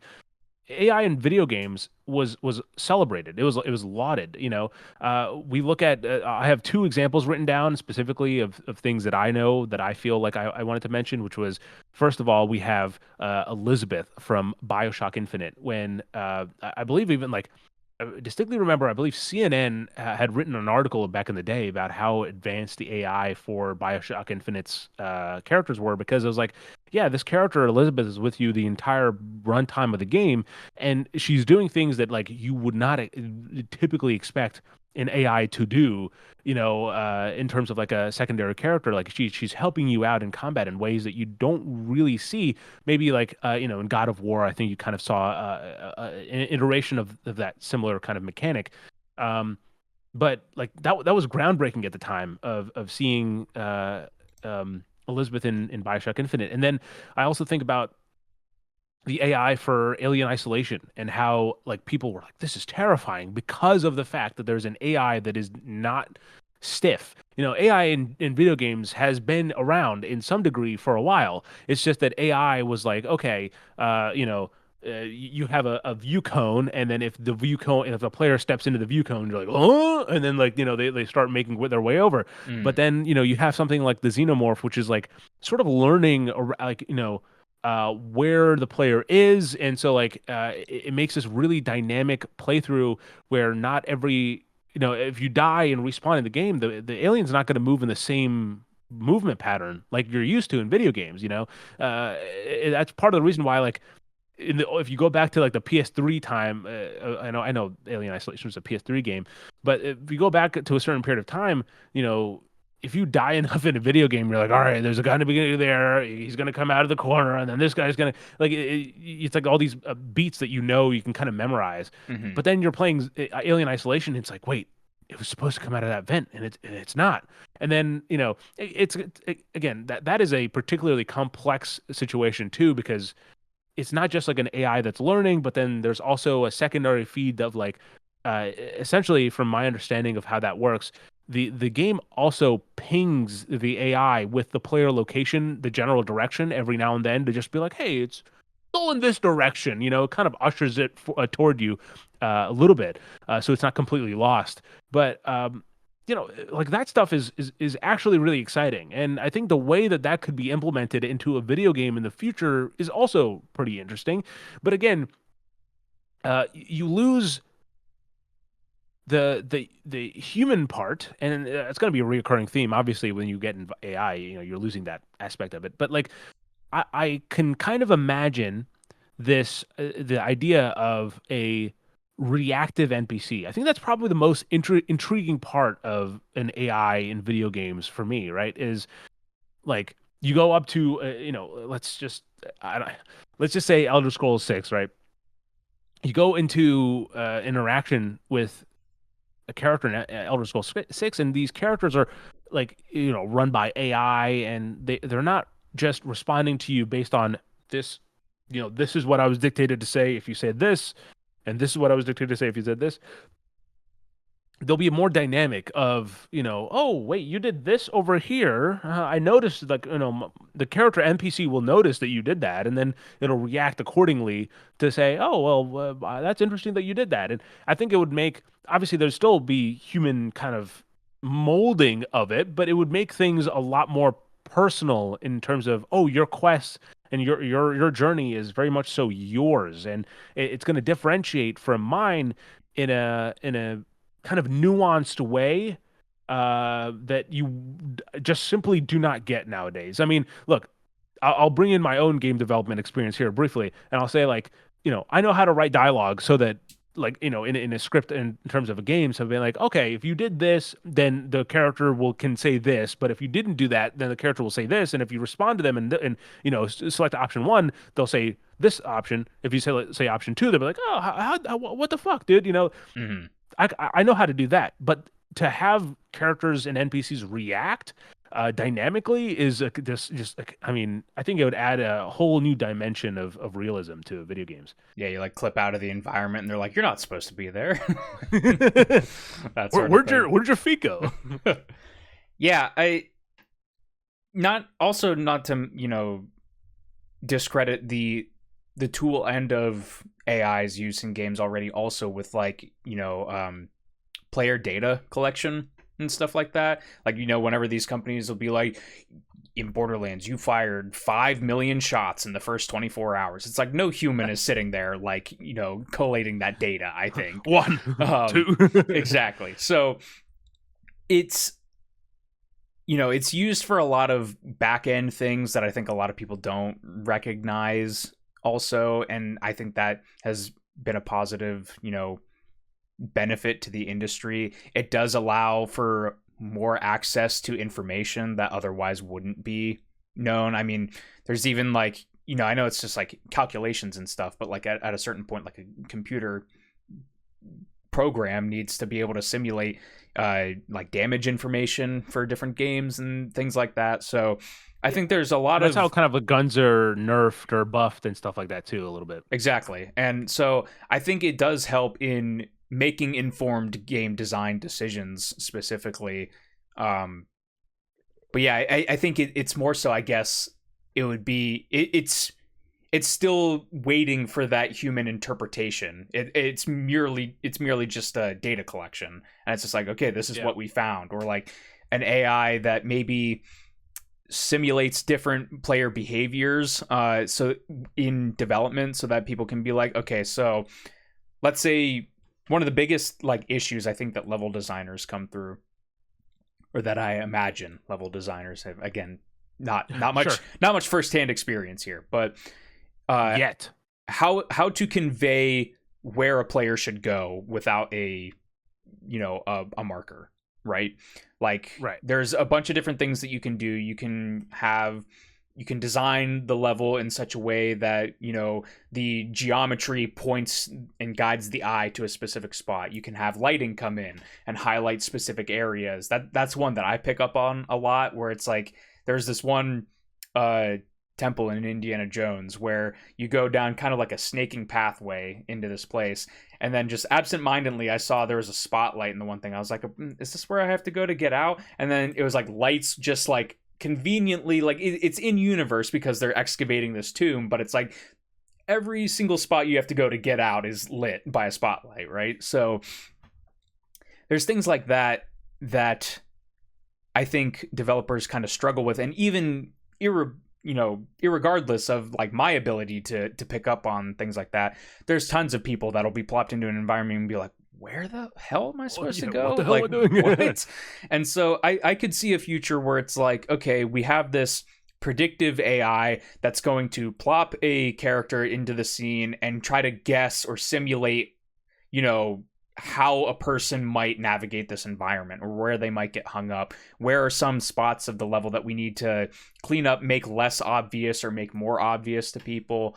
And I could see that if that's not already a thing that happens, I could see that being, you know, a boon to a specific part of the audience, especially if like it's a studio that like, you know, say it's like GTA 7 and it's like, oh, we can't let people know that GTA 7's in development. So like, you know, we're going to have this AI model run it like 2,000 times before the public knows about the game we're working on.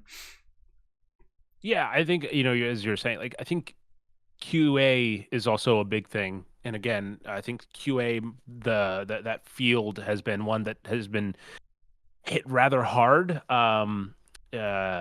with kind of layoffs and stuff like that in recent times. And I actually think that QA is probably one of the more, if I'm looking at the timeline, I think that the much sooner than these NPCs that are reactive with AI or whatever, we'll probably see quality testing or QA testing done with AI, because just the fact that it can run so much, you know, like in the time that it takes a person to run one playthrough, an AI can kind of go, oh, okay, I can do this and this, and then run all these kind of different variations to find, you know, problems with the game and bugs and issues and stuff like that, to kind of just things to balance or exploits that you have to write out. That's also a curious thing, right? Because at the very, very, very base level, outside of, you know, ideas fueling a game, is that it has to run on technology,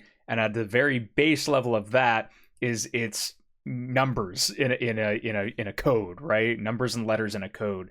So it's like, you know, you and I, after having played, you know, hundreds of games throughout our lives and, you know, writing reviews on them, you and I can kind of, we have this built up experience to go back to what you were saying.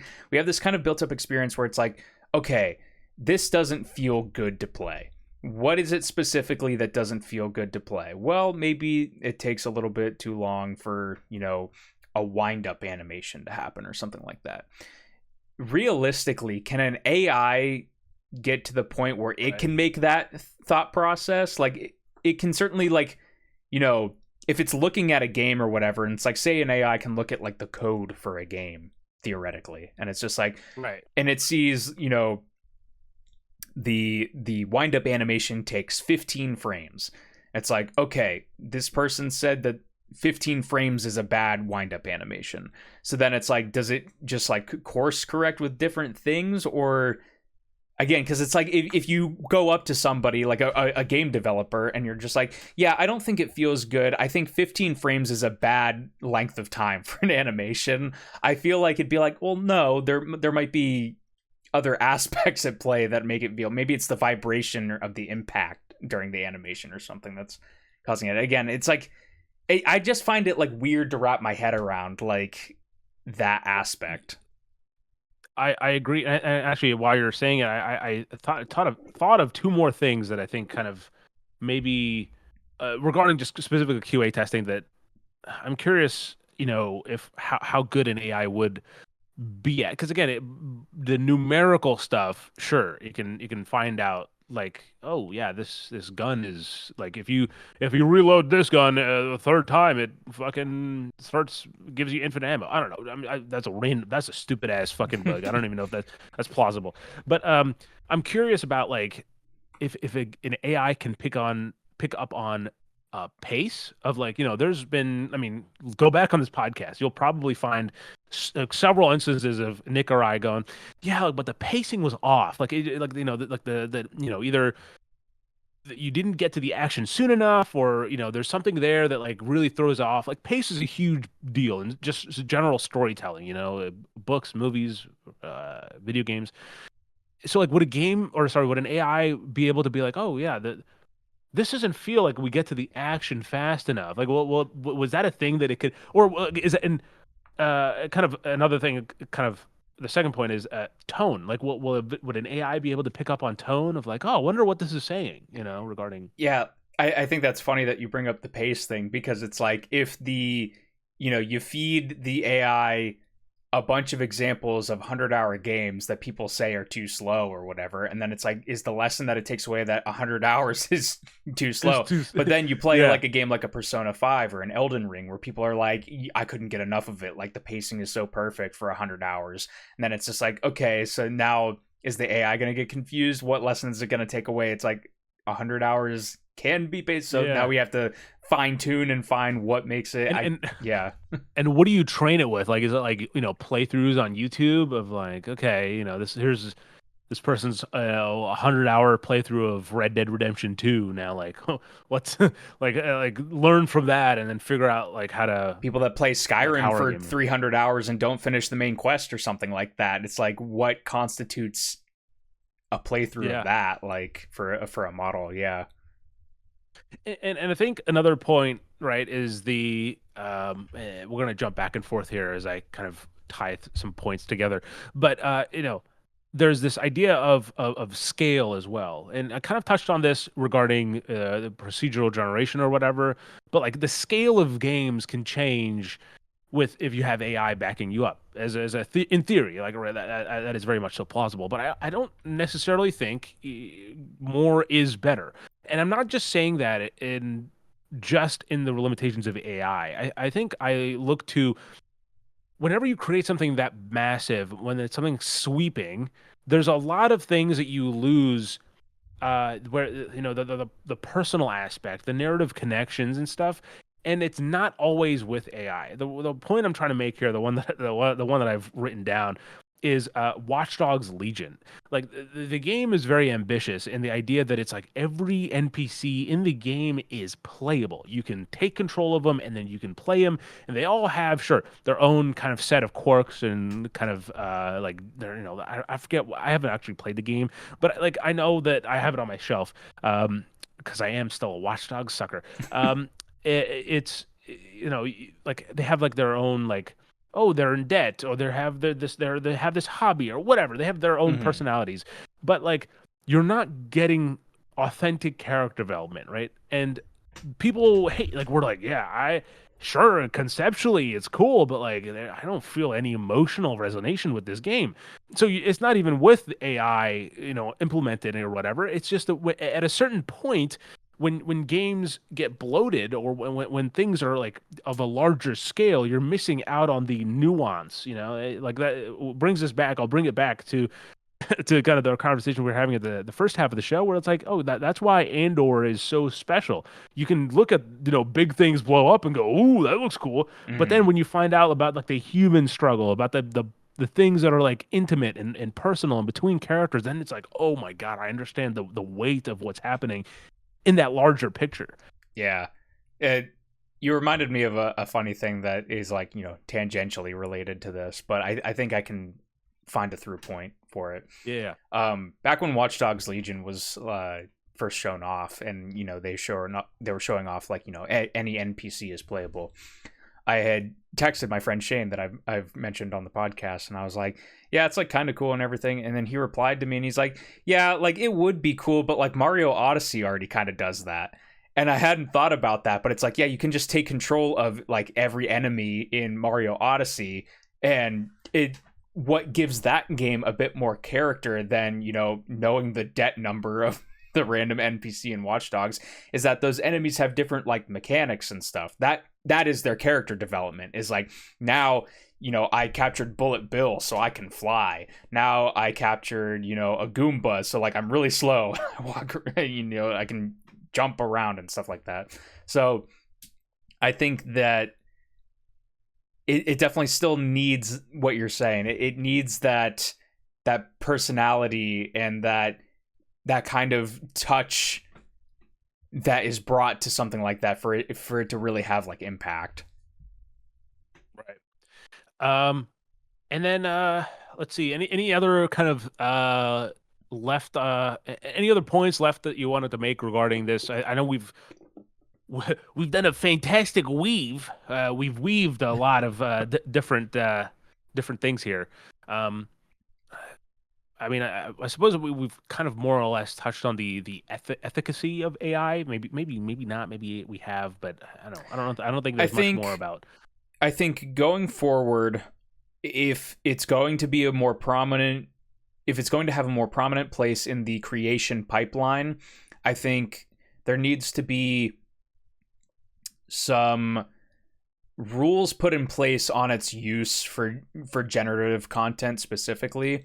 So like maybe if you are using an AI to train things, like you're only limited to things that your studio has made. It cannot search the internet for things to generate things off of. Maybe it can only use specifically like content that like a company has the rights to use, essentially. I think that it would be very important for the efficacy of it. I think for generative AI stuff specifically, it would probably, they would need to have some sort of like extremely transparent thing that, you know, to the point of like nutrition facts on like a box of food or something, that it's like, Sure, this was right. made with generative AI. Like it can't be obfuscated that like, you know, somebody at some point used an AI model to generate this line of dialogue that you're hearing. Like, I think Yeah. something like that would have to be put in place. At the same time, I think that it has tremendous applications to bring about the games that you're talking about with, you know, new levels of immersion or new levels of interactivity for games that isn't possible. And I think also it being used as a tool for a, again, it's going to come out weird. It's like it has to be used with the same mentality that one would use a hammer, right? That, or like a screwdriver. Like it has to be used for a very specific use case. And I think that the more that it gets used for specific roles, the weirder it gets. So it's like, you know, if I'm replacing a voice actor with an AI, like that, we have a problem with that. If I am replacing the need for a other human player in a multiplayer game with an AI bot, we don't have a problem with that. So it's like, yeah, I don't know where I was going with that at the end there, but like, yeah, I think we're in a very important time with this technology right now where a lot of this stuff I think is being talked about and discussed. Yeah. And you know, kind of one more point that I'll say regarding it is a kind of the last thing on my notes that I thought would be interesting to mention is that, you know, games will rarely be perfect, right? Like the perfect game, I hate to break it to you, all right? I hate to break it to you, Last of Us fans, Elden Ring fans, Red Dead fans. Perfect games do not exist. The reason why a game feels perfect is because you are bringing your own experience to it, and that elevates an experience. Like if you were to nitpick, you could absolutely find mistakes in game in any game, you know. Things that break immersion or feel weird or like, oh, that's not how that's supposed to look or work or whatever. Um, but the thing, and you know, AI could it theoretically one day, sure, maybe like in a long time, there's a chance that AI could make it a flawless game where nothing wrong, nothing breaks or whatever. But I think that that is to a degree that's part of the charm. I mean, maybe it's Nick and I's Bethesda fandom speaking there. Um, but I also think that when a game does break, the fact that a person made the mistake will feel a little bit better than some AI that's just, you know, well, one of the things that this thought kind of originated from. Look, there's a lot we can say about alien colonial marines. Some people probably forgot about it. But I remember reading, and I had to look it up again just to confirm. But essentially, uh, you know, alien colonial marines had a just absolutely uh, bad, like just really bad AI.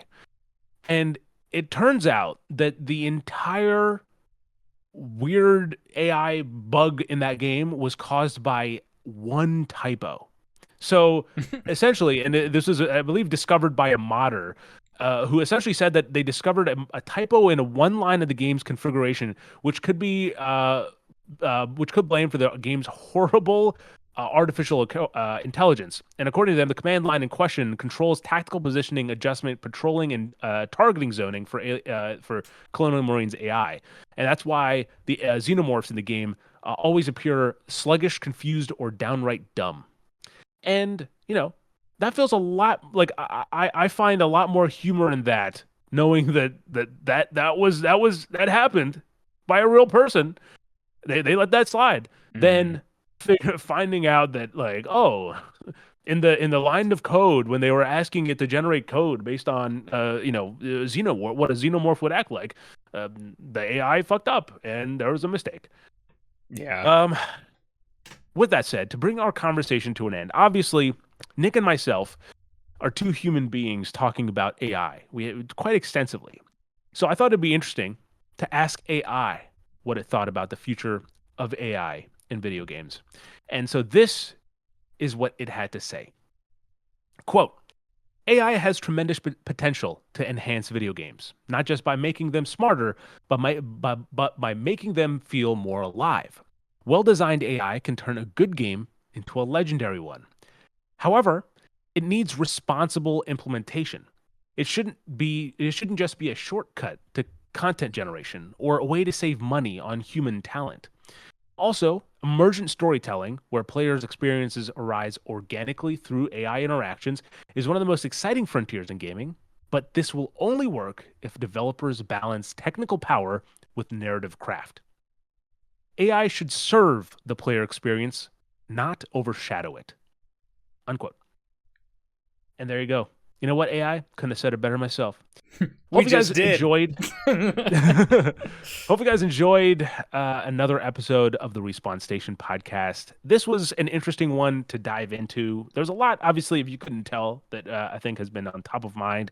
That it was fun to kind of word vomit out and see where it went. I think there's kind of a little bit of push and pull here and there that I thought was pretty interesting. Obviously, we're talking about it in a purely hypothetical situation, and I would love maybe 10 years from now, looking back on this podcast and being like, oh wow, how far we've come, or like how foolish we were to have thought, whatever. I don't know. And Nick, as a fun question to end it off, what year do you think the Game Awards will have a Best AI Generated Game category? That's a very interesting question. Jeff is always at the forefront of new technology and stuff like that. Best AI Generated Game. If it gets to the point where the stigma around it would be lessened by its presence in an award show, I could see it in like 15 years, maybe. Having it be ubiquitous enough in the industry, having there be enough games that are purely AI generated to fill a category of a quality standpoint that would matter to people.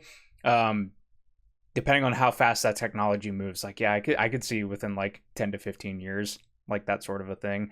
I don't know if that ever would get to the point, though. I feel like that's already like a minefield just waiting to happen.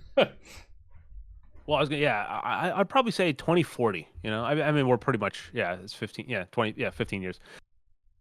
No, 20. No, fuck. 2040 is 15 years. 2040. I think maybe we'll see something there, but I don't know. There's a lot to happen. I think that the last 2 years have been, or maybe 4 years, I'll say, have been very, very a rampant kind of scaling of AI. Like, it went from like 2020, 2019. We were like, I mean, dude, when we were graduating college, it was like people were barely talking about AI. It wasn't really top of mind, and now it's like, it's like, oh, there's this ChatGPT thing that you can maybe talk about, and then it's fucking everywhere. You can't escape AI, really, no matter how hard you try at this point. So,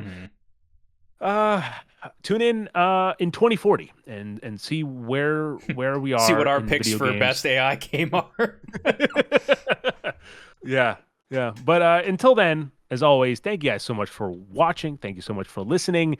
This is, of course, a 100% human-generated podcast for RespawnStation.com. So, of course, if you want to support independent games media, then head on over to RespawnStation.com and go peruse some of our articles. We have a wide selection of rather interesting ones, from news articles to reviews to opinion pieces, like the $80 era and how gamers are paying more money for less. But with that said, as always, until next time, have a good night, a good morning, and a damn good time.